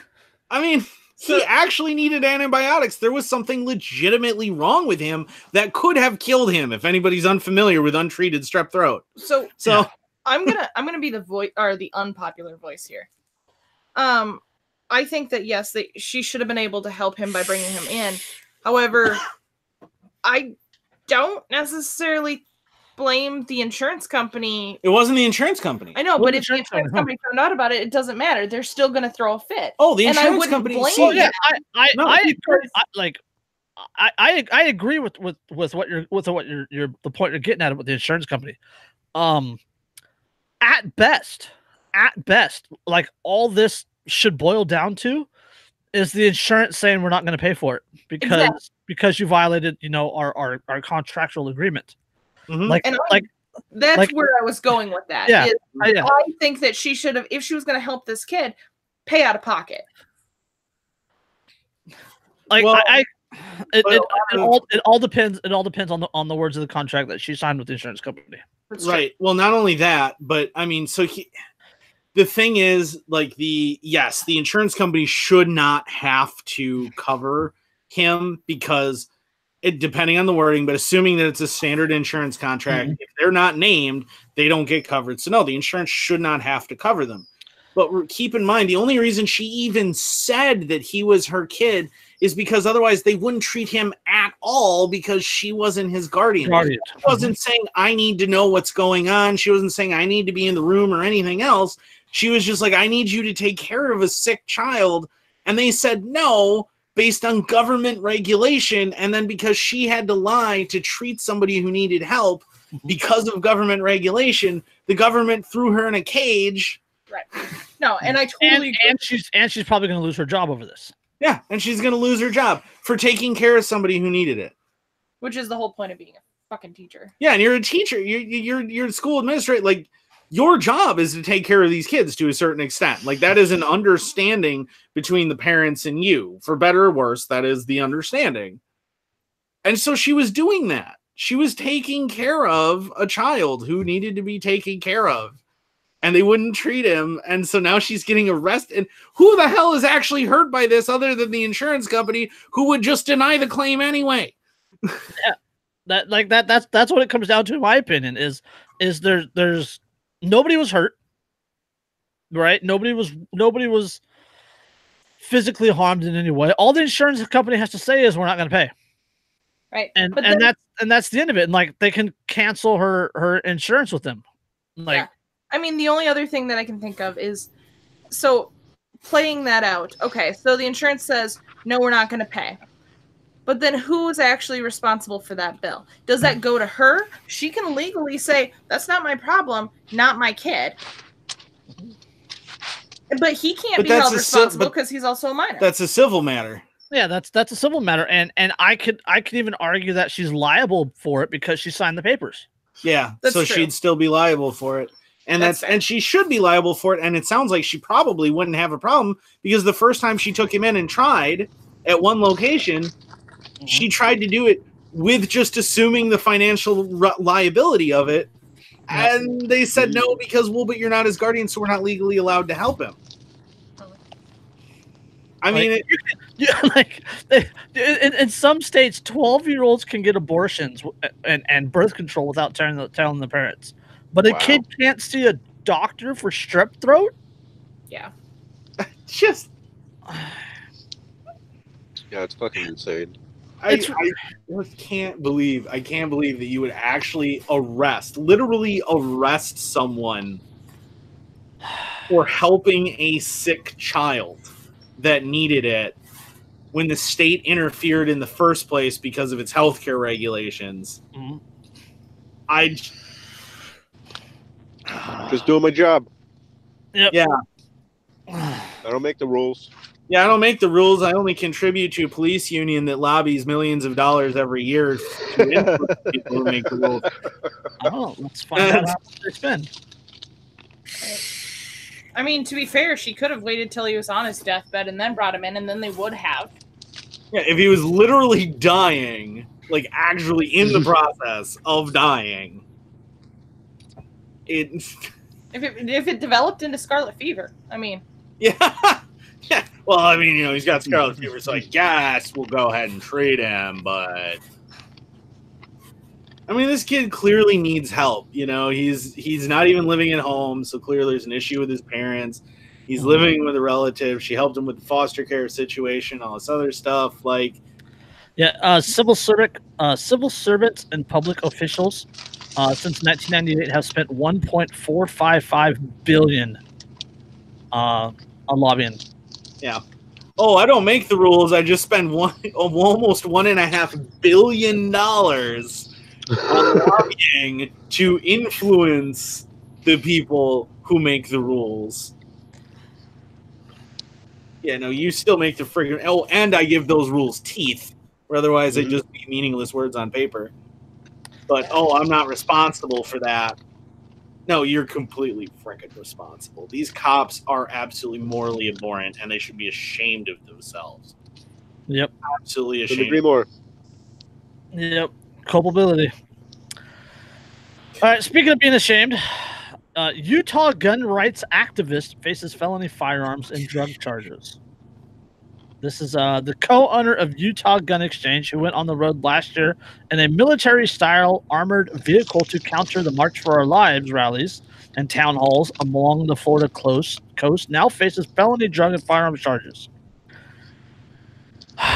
Brian Melchor, 46 of Sandy, was charged Thursday in the 3rd District Court with drug distribution plus 5 counts of purchase, transfer, possession, and use of a firearm by a restricted person, all 3rd-degree felonies. Officials served a warrant on Melchor's home on November 13th and found 30 firearms, quote, more than a pound of marijuana, numerous THC products, and more than $36,000 of cash, according to the charges. Police noted that because Melchor was in possession of a controlled substance, he was restricted from having a firearm. Yeah, there's a specific law. They write that specifically so they can know exactly what they're doing here. Yep. 3 days before the charges were formally filed, the Salt Lake County District Attorney's Office filed a complaint for forfeiture. It details that in addition to the more than $36,000 found in the home, police also seized, quote, numerous silver pieces, coins, and bars in 84 containers with an estimated value of $12,970. They also stole a bunch of money from him. Yep. There's $36,000 in money and then $12,987 in silver. Yeah, they just stole it because, we can because civil asset forfeiture, which Donald fucking Trump said he loves. Yeah, well, and they specifically, if I remember this article correctly, they specifically said that they grabbed that because it was clearly from his drug selling and his gun selling. Yeah, the property was seized because there is probable cause to believe it is evidence of a crime. It has been used or was intended to be used to commit a crime, and it's the proceeds of a crime. Yep. During the search of Melchor's home, quote, officers located numerous guns, gun suppressors, pieces of silver, including coins and bars, and numerous safes, and safes which contained marijuana. Officers located glass pipes, bongs, grinders, packaging materials, and additional drug paraphernalia. Mr. Melchor had multiple items of THC edibles, including e-cig cartridges, THC syrups, packages of marijuana, hemp wraps, dabs, nectar sticks, and boxes, and pills. First of all, I want to party with this dude. Man. Right? Yeah, motherfucker, dude, you are. I will party with you anytime. You sound like you know how to have a good time, right? Like in suppressed weapons and freaking gold and silver and just a ton of pot, dude. Okay, so like, I would consider myself far more of an average human than you guys because you guys pay attention way more than I do. But as an average American. And, I've known a lot of drug dealers in my past.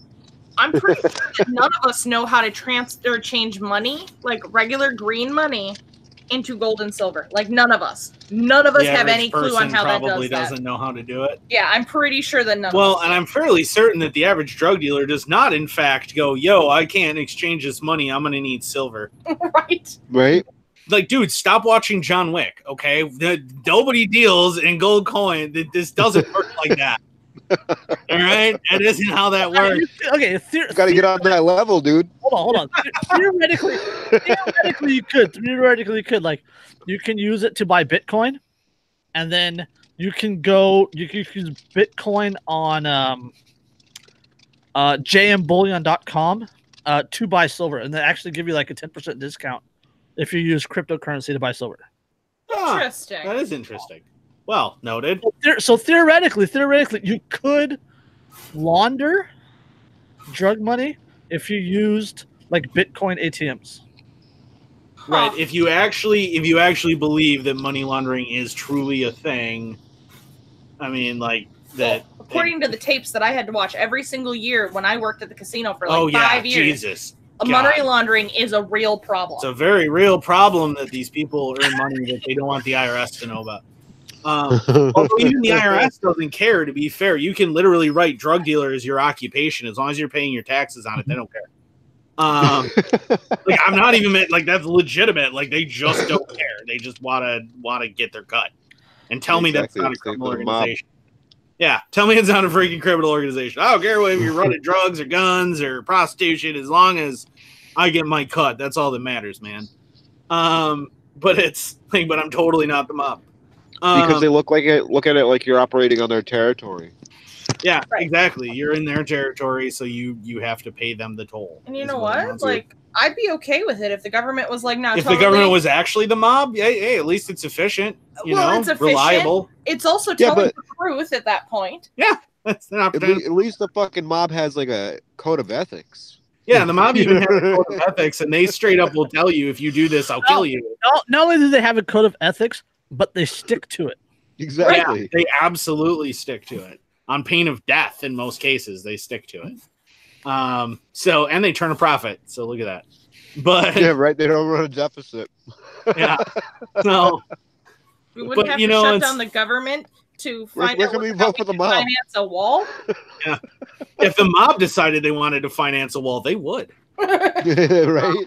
You just got to convince. Get that shit done real quick. Yeah, at least Sicilians in New York and New Jersey, you just got to convince them. Exactly. And it won't take that much. If you've ever met Sicilians in New York or New Jersey, it's not going to take that much to convince them. Those damn Mexicans can't be coming in here anymore. They'll agree with you. Hey, I'm part Sicilian. What are you trying to say? I rest my case. Exactly.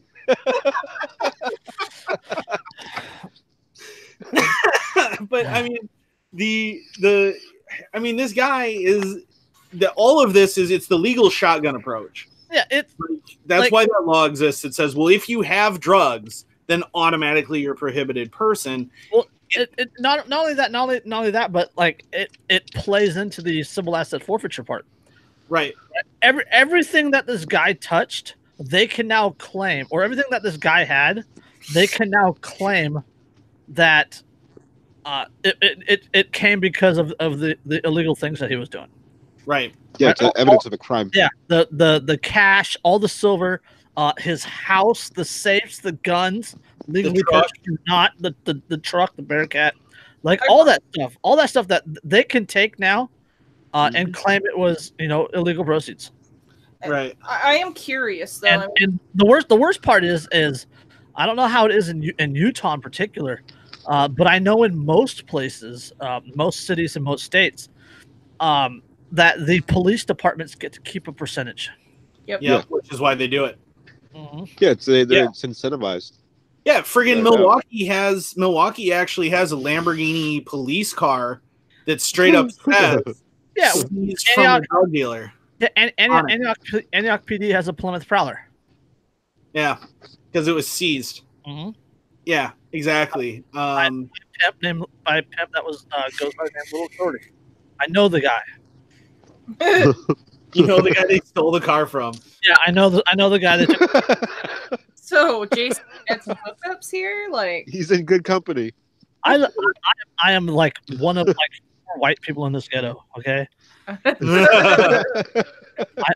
know some folks. Although to be fair, he shouldn't be that upset about losing a Plymouth Prowler because they're a fair bit of crap anyway. But Oh, he's got this beautiful '82 like Oldsmobile. Oh, of course he does. so nice. He said, "Of course he does." It's so nice. It's got this red velvet interior. Of Nice, course it dude. does. Super pimp. It is. Let me guess. It's like 16 switch dashboard and everything. No, he hates that crap. Really? Wow, that's Yeah. actually surprising. He hates donks. Also, it's sitting on some 14-inch Daytons. Huh. Yeah, it's pretty. Tasteful anyway.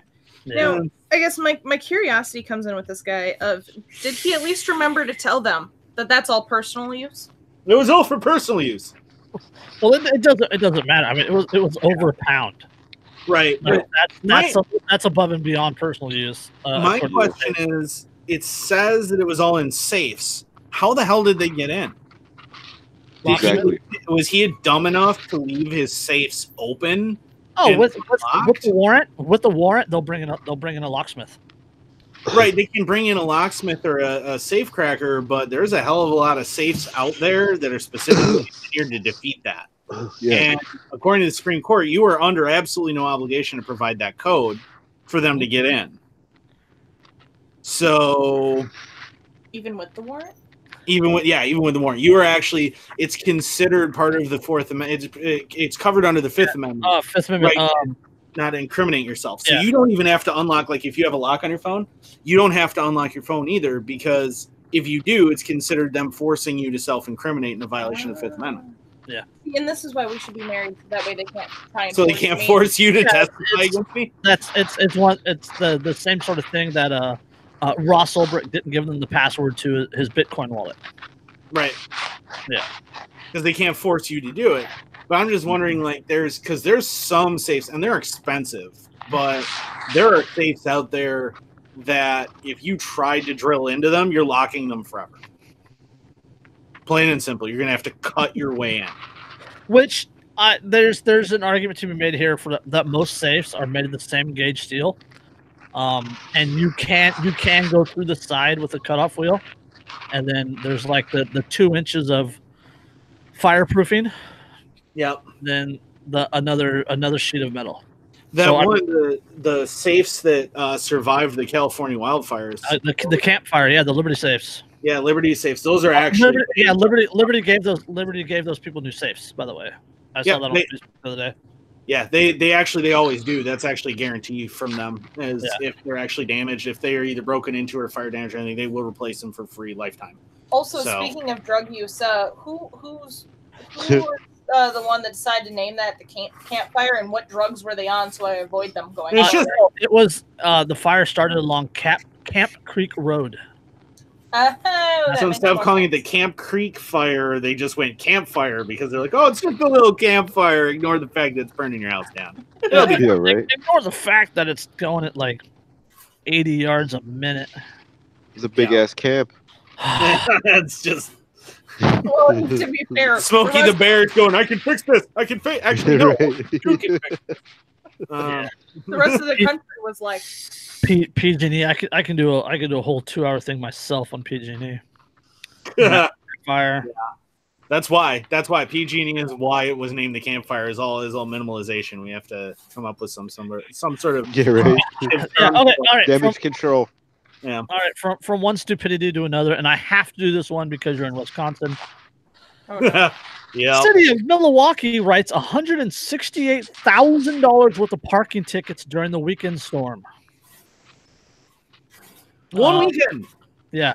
The newest numbers are out, show thousands of drivers ended up with parking tickets after the latest snowstorm in Milwaukee.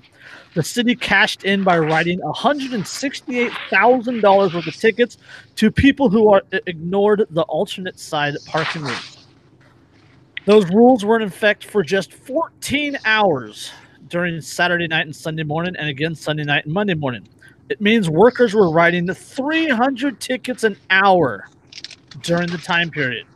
And this is during the storm, as the snow is coming down. Do you think that they're gonna get workman's comp for their Oh, they're gonna get carpal tunnel. Carpal tunnel, yeah. Well, do they actually even have to write them anymore? Or they just have a thing that prints them out? Oh, that's a good point. That's true. Yeah, they just probably type them in. Yeah. Which means still carpal tunnel. Yeah, carpal tunnel in their thumbs. They're like, I can't. So brave. Yeah, the Department of Public Works issued this statement to drivers of the tickets. Quote, parked vehicles should not impede the flow of traffic in the travel lane. This includes both the streetcar route and the other city roadways. If a vehicle cannot be properly parked flush to the curb and out of the flow of traffic, whether due to snow or otherwise, then we discourage individuals from parking in that particular spot. The city's priority is to ensure safe conditions on the roadways for all users and reserves the right to ticket and or tow when an improperly parked vehicle disrupts the flow of traffic. And they will freaking tow. Reserves the right to ticket and or tow a improperly parked vehicle. Right, which means you don't even actually have to be on the wrong side of the road. You can just be too far out. And again, notice that they said whether it's because of snow or otherwise. Issued to cars not flush to the curb. I mean, so because they didn't plow, their plows didn't plow close enough to the curb for me to be able to park up against the curb. I either have to park my car turned like this on the snow and hope I can get back off of it again, or I risk having my car towed in the middle of a snowstorm when I might not be home.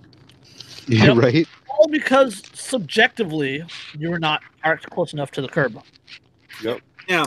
Or subjectively you may be impeding traffic. Or subjectively you were not parked in accordance with a totally... Well, considering the amount of snow that came down, I mean, you want to tell me what traffic am I impeding? Do you see traffic? Are you kidding me? We're getting dumped on right now. No one is out. I'm impeding nothing. Hey! The dog team had to go around you. Did you not see all those huskies? They were inconvenienced. In that logic, then how is La Crosse City able to make those weird loops into our intersections? Those are literally one vehicle can get in and out of the intersection. Those are in Milwaukee too. Yeah. You have these stupid. So what they did, and I don't know if they have them anywhere else. This might just be here. Is dumb enough. Probably. But they at intersections, in order to literally, the intention is to impede the flow of traffic. Yep. To slow people down, even though they do it at roundabouts. With stop Oh, signs. not even roundabouts. No, this is so much dumber.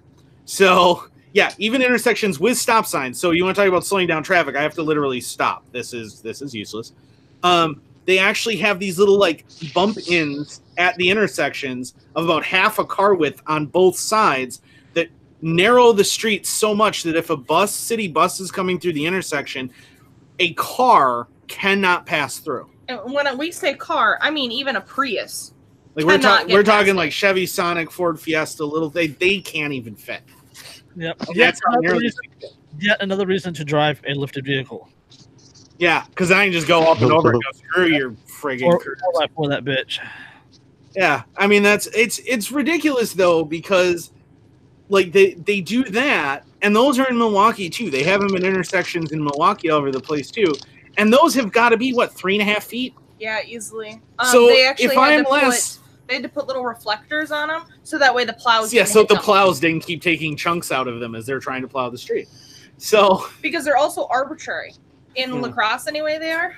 Yeah, you never know what intersection they're going to be. They're on one end of the intersection, but not on both. Or going through this way, but not that way. Yeah. Oh. They're on one street, and then they won't be for another 7 blocks. They're 3 feet in. So what you're telling me is that you're going to tow my car because you couldn't plow close enough, and so I had to park far enough into traffic that I affected the flow of traffic as much as features that you built into the road. Yeah, right. You did that. Oh, so insane. You're really? Fucking really? And before this show, I looked this up, and because I was super curious, about as far as here in La Crosse, and I found that not only statistically, because it's the alternate side parking thing is the bane of our existence here in Wisconsin. Yep. Because it's constantly an issue. I got 4 tickets last year. Yeah, and the only reason we stopped getting them is because I forced you to start paying attention because they started going up to $60 a pop. Yeah, they go up after it's $10 like the first 3, and then they double for 3, and then they double again, and eventually they boot and tow your car. And then they won't give your car back either. Yeah, they'll actually seize it because you were parked improperly. And then sell it for I don't know, more than what you actually owe. Yeah, exactly like they did stealing Don't Make Tools. But I looked it up, and now keep in mind, Wisconsin has had not that much snow the past few years. Like, it's been snowless, like, what was it, 3 years ago, that we actually had a Christmas Eve that we could be out in T-shirts. Yeah. Like, it was like there was no snow on the ground or anything else. 9 out of 10 tickets for alternate side parking got written on nights where there was no snow on the ground. 90%. And to put that in perspective, how even more insane it is, alternate side parking last year brought in more than $130,000 in La Crosse, a city of 66,000 people. Shit. And 9 out of 10 of those tickets that brought in that over $130,000, there wasn't even snow on the ground. Now, again, the ticketing process goes like this. You get your first ticket, it's $10.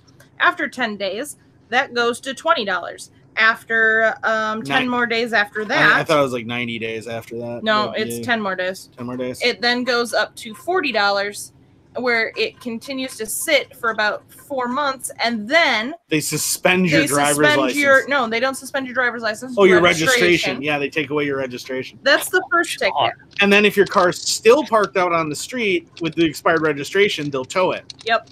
And then if you get 3 of these within the year, you then will start getting them at $20. And then if you get a 4th one, it's $40. And now these are the starting prices, not the increases if you don't pay them. It. Because it doubles after 10 days. So if it's a $20 ticket, it turns into 40 in 10 days, and in 20 days it turns into a $60 ticket. That's a nice racket the mob has there. Yeah, right? I mean, it's ridiculous. And they're doing this when there's no snow on the ground. So of course nobody's moving their car, because why would I need to move my car for you to plow when there's no snow for you to plow? The reason they started seizing vehicles, and I don't have a source for this, but I can guarantee this is the thought process. I had a friend like 3 years ago. He worked from home. He didn't move his vehicle all winter. So every other day he was getting a ticket. And he didn't pay it. So at the end of the season, he would go in and pay like $400 or $500, and then he'd be clear. He was paying a parking fee. Yeah. To rent the parking space. So at that point, I think what they did is they decided, well, too many people are doing this. And that's why now they're seizing your vehicle. Yeah, they'll seize your vehicle, and you have to go through it. You have to pay all of the money and go through this great big process to get it back, and blah blah blah. Yeah, but I mean, $5,000 for the vehicle plus all the expenses is a lot more than $400 or $500 in ticket. Yeah. Yep. Well, yeah, and that's what they did. Yeah, and that's the thing, is that they and when people complain, the response of the La Crosse Police Department for when people complained was, well, if we don't enforce it, then the city's going to lose revenue. And I think we've talked about this before on this show. Yeah, but exactly. Sparta just... Fuck you. Lose revenue. Yeah. Fuck you. And then the Sparta police, and completely on the other end of things, like last year, because we were bitching about it and it was in our town council at the time, Sparta police actually came out with an announcement, put it in the news, and went, hey guys, we're not going to enforce this. La Crosse is going to keep charging you even there's no snow. We actually believe it's a safety issue, so we're only going to charge it if there's snow. Yeah, if there's snow and you don't move your vehicle in time. Because the thing is, it's only enforced from 4 p.m. or like, what is it? Hang on. It's from 1 I actually have it from 1 a.m. to 6 a.m. Yep. November 1st through April 1st. Yep. So that's it. So that means that even if you pull up in front of your house and run in real quick and run right back out, if the cop happens to be going by, you can be ticketed for parking on the wrong side of the street. Yep. Holy shit. Like literally 3 seconds, and they will ticket you. Now, I do have to also give props to the Sparta police when, like, somebody's chickens got out. Yeah, the chicken. Hey, there's a chicken in the road. If someone And they totally wrote up the report like it was a suspect. It was fantastic. Suspect is like 1.5 feet high, orange. So, Yeah. all right, I got one more. I want to jump on it. All right. Maryland's red flag law used more than 300 times in the past 3 months. Mullen fucking law, babe. Yep. On Tuesday, this is this article is from January 18th, which was my birthday. So this is the Tuesday before it. On Tuesday, lawmakers got an update on the controversial red flag bill that went into effect back in October. Officials say that since the bill went into effect, more than 300 requests have been made to remove firearms from individuals.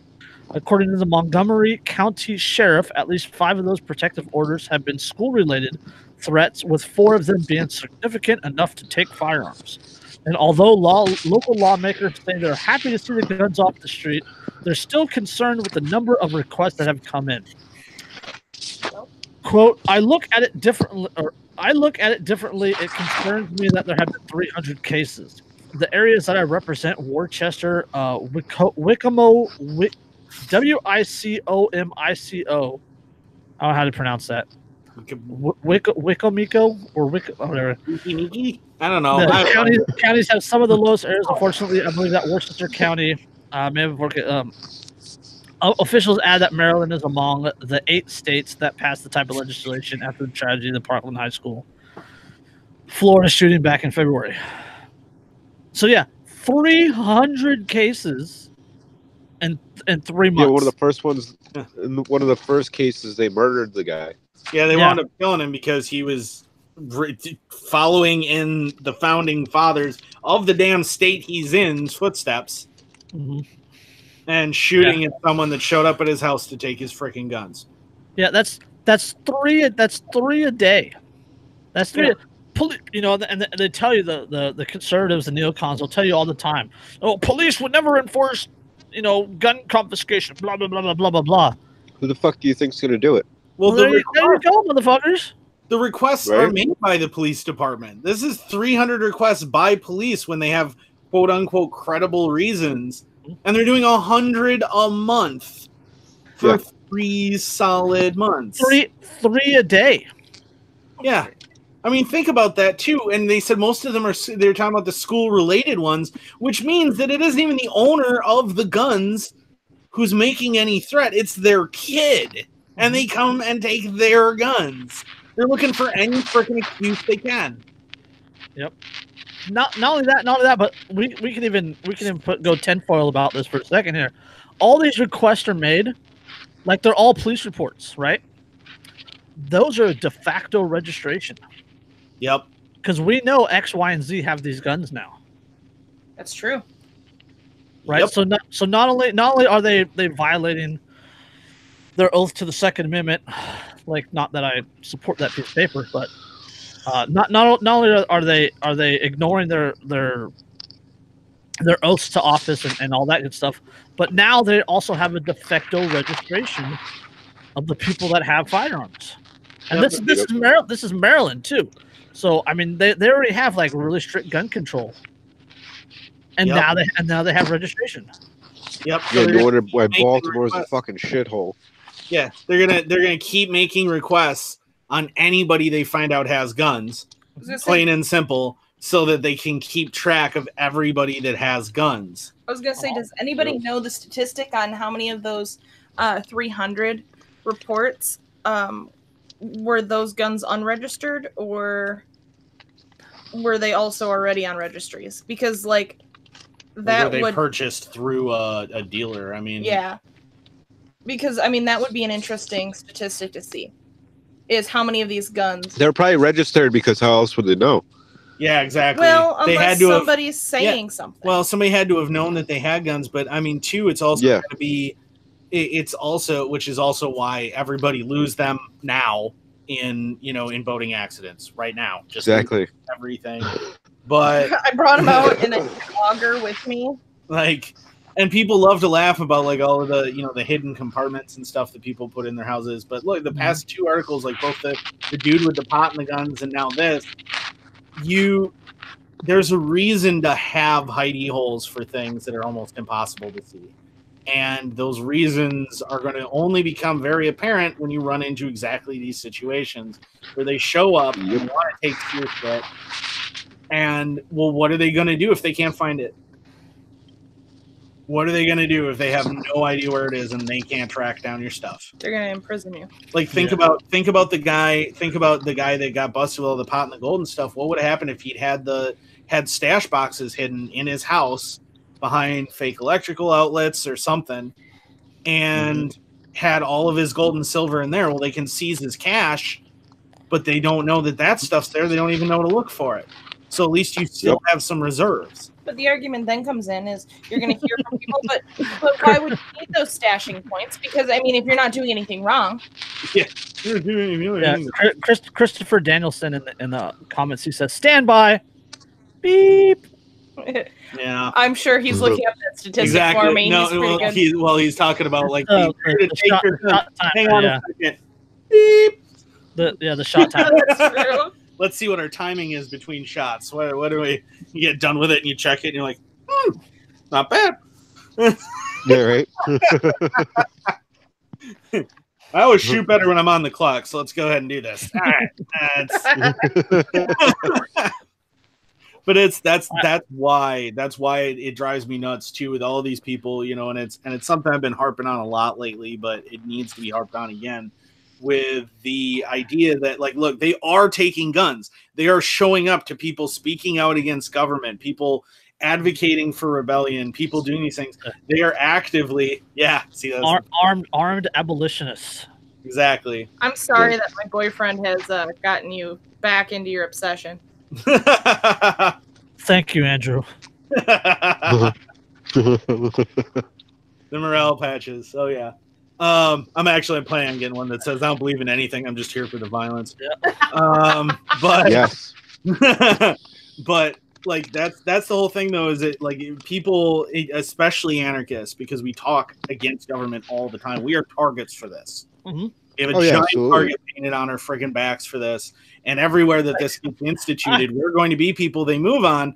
So all of the gloritarians, the gloricists, if you will, who are all about the vacuous public action and showing up in public with their guns at armed rallies and really showing off, I have weapons, and talking about their weapons really majorly and showing everything they have in photos and videos and everything else. The people who are doing all of this, you are making yourself a massive freaking target. Oh yeah. Understand that they will come for your weapons. I don't know shit. On the flip side of that argument, is those that are afraid to speak out against their government are already slaves. Yeah. Yep. Well, that's true, and you totally should. And I'm not saying don't do that. What I'm saying is understand you'd better be ready to actually put your money where your mouth is, because that time is going to come soon. Because like Tony Evers here, our new communist dictator in Wisconsin, is already pushing for a red flag law, just like the podcast that you and I did with Paulie and Shane. Like we talked about that. We talked about the necessary the means of defense, not only the ability of defense, but the willingness to defend. Exactly. I did an episode of Liberty Under Attack the end of 2017 with Ben Stone and Shane, and the podcast is called "Putting Bloody 6 Feet Under." Yep. Like, and we literally talked about ardent self-defense among other things. Well, yeah, and you have to absolutely be prepared, and not only that, but the best. A lot of people say the best defense is a good offense, but the second best defense is a really good defense. All right. So, I mean, by military standards, it takes what, like 7-1 to root a bunkered enemy, or 8-1 to root out a bunkered enemy. yeah, it takes significantly any attacker versus a defender. The attacker is very, very, very much at a disadvantage. And need numerical and armed superiority in a way bigger ratio. I mean, even just well, not only that, but it requires a supply line. And if you're talking about like in terms of war, well, yeah, you need that. But I mean, what you need though to remember is that this is happening right now. Like we're seeing this happen right now, and this is for dystopian reality. This is literally happening now. Yeah, Christopher Danielson in the comments, he said, I've had my truck searched for, quote, illegal weapons because an activist judge issued a warrant based on the fact that the cop who pulled me over for speeding 3 miles per hour over saw a spent casing in my center console. Pulled from the vehicle, handcuffed, disarmed, and had to watch while 2 cops tore my truck apart. Yep. Wow. Yeah. Over a spent case. Christopher, what state are you in? He's in Wisconsin. Is he? Yeah, he's one of our personal friends. He's that's awesome. About 45 minutes away from me.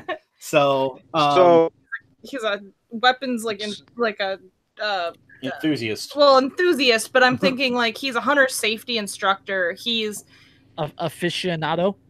Yes. Yeah. And so I mean that's happening here in Wisconsin already, and that was before Evers took over. Mm-hmm. So California has a gun confiscation team.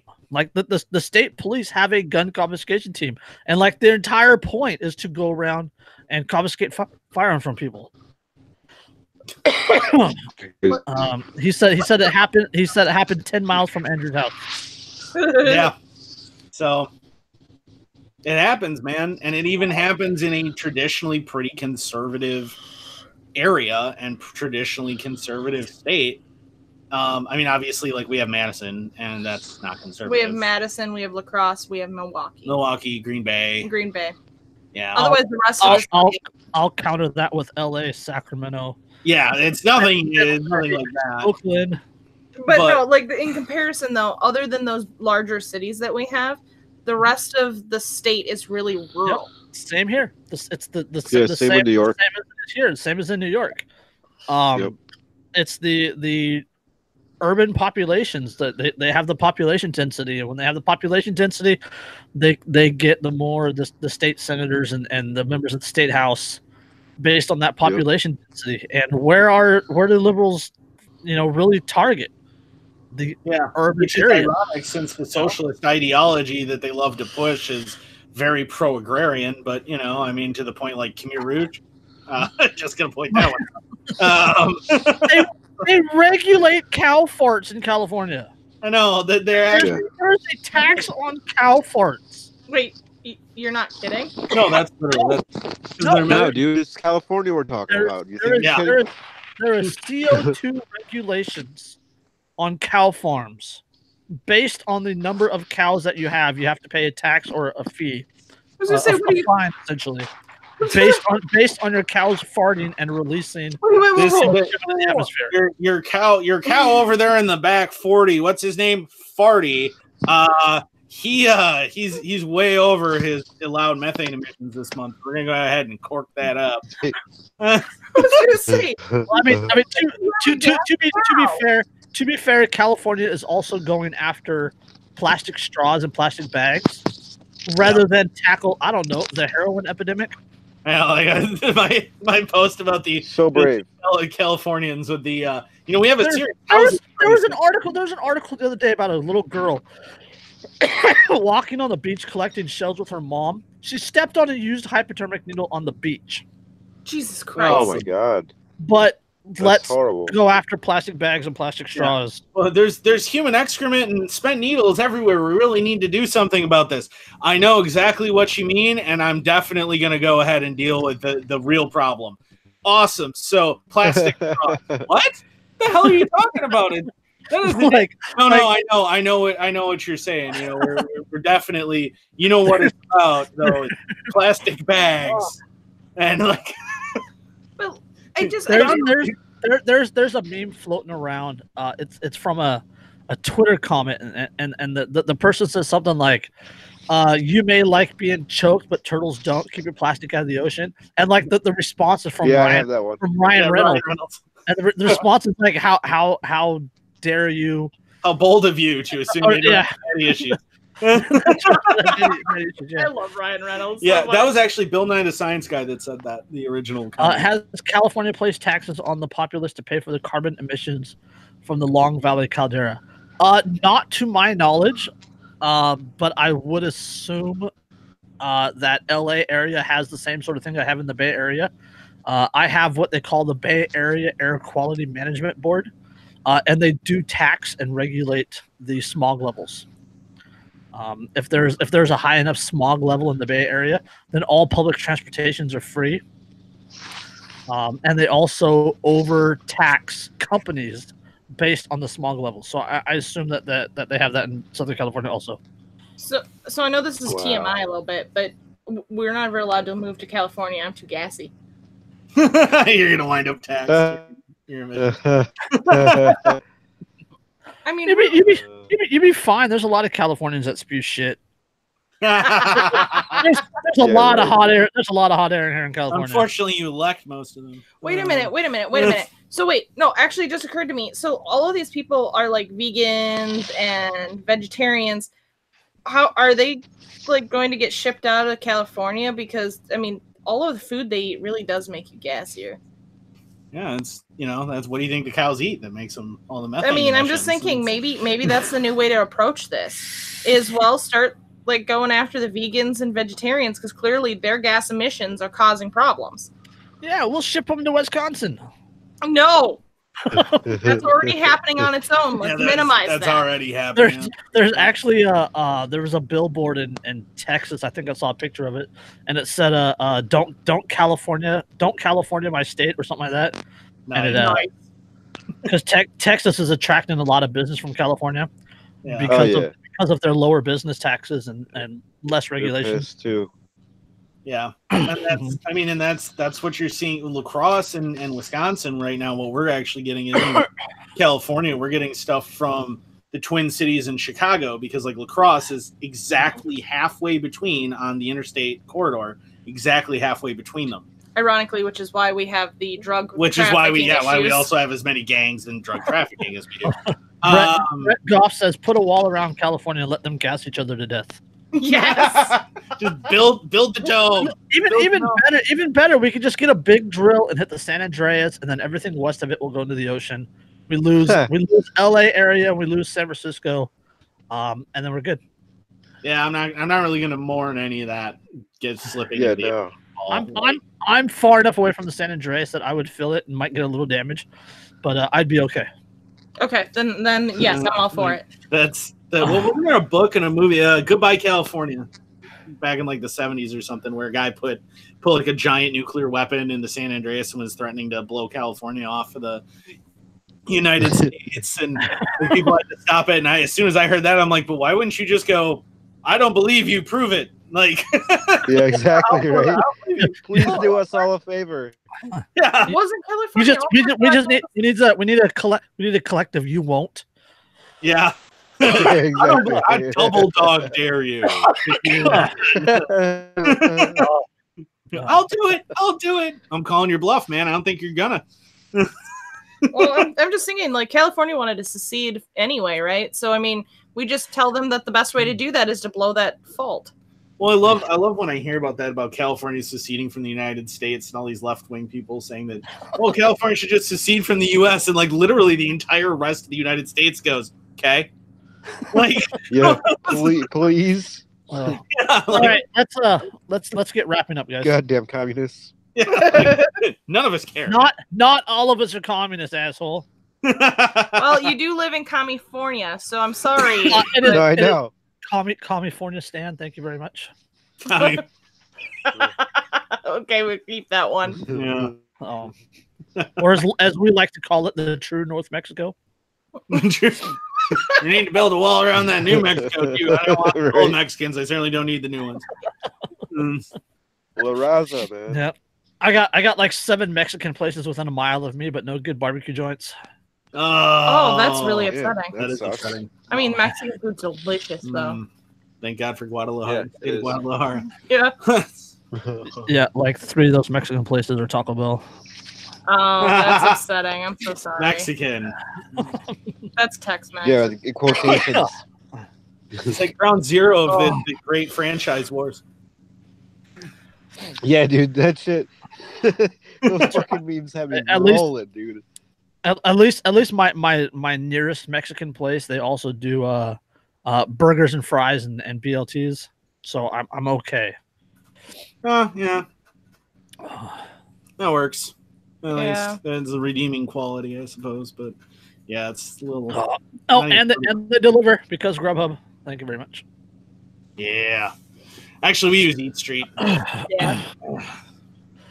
So on that note, I guess we've talked ourselves to death. Yeah. Hide your guns. That's the moral of the story. And Yes, also watch absolutely. for wall porn. Yeah. Wall porn. Well, yeah. Yeah, and your weed and your guns and your silver. Hide all that shit. Yeah. Yeah. Hide it. And look it up. Christopher says 50 college students baked to fucked and fed 15 Taco Bell tacos placed evenly along the San Andreas might do it. Yeah. It could. or it could just result in Just have a whole bunch of like political fucking discussion. fat third wave feminists stand on the fault line and see if it fucking gives way. We can hold a rally, jump up and down to protest Trump. Yeah, there you go.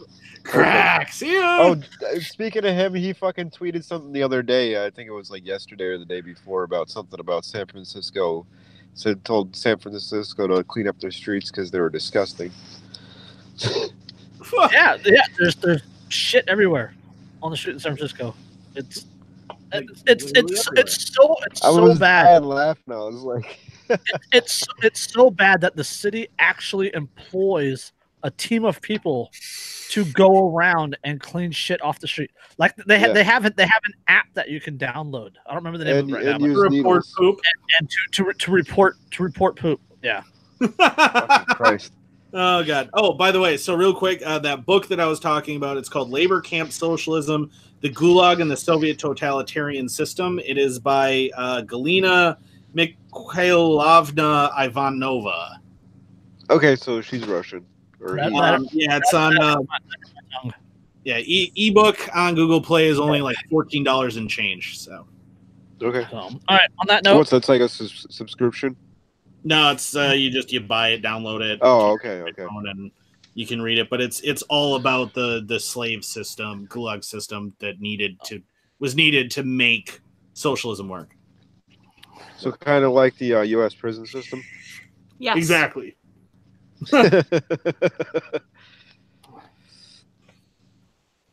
We don't call them gulags here, though. Yeah, you go to Gulag. so yeah. On that note, since Derek is not here, I'll throw it out there.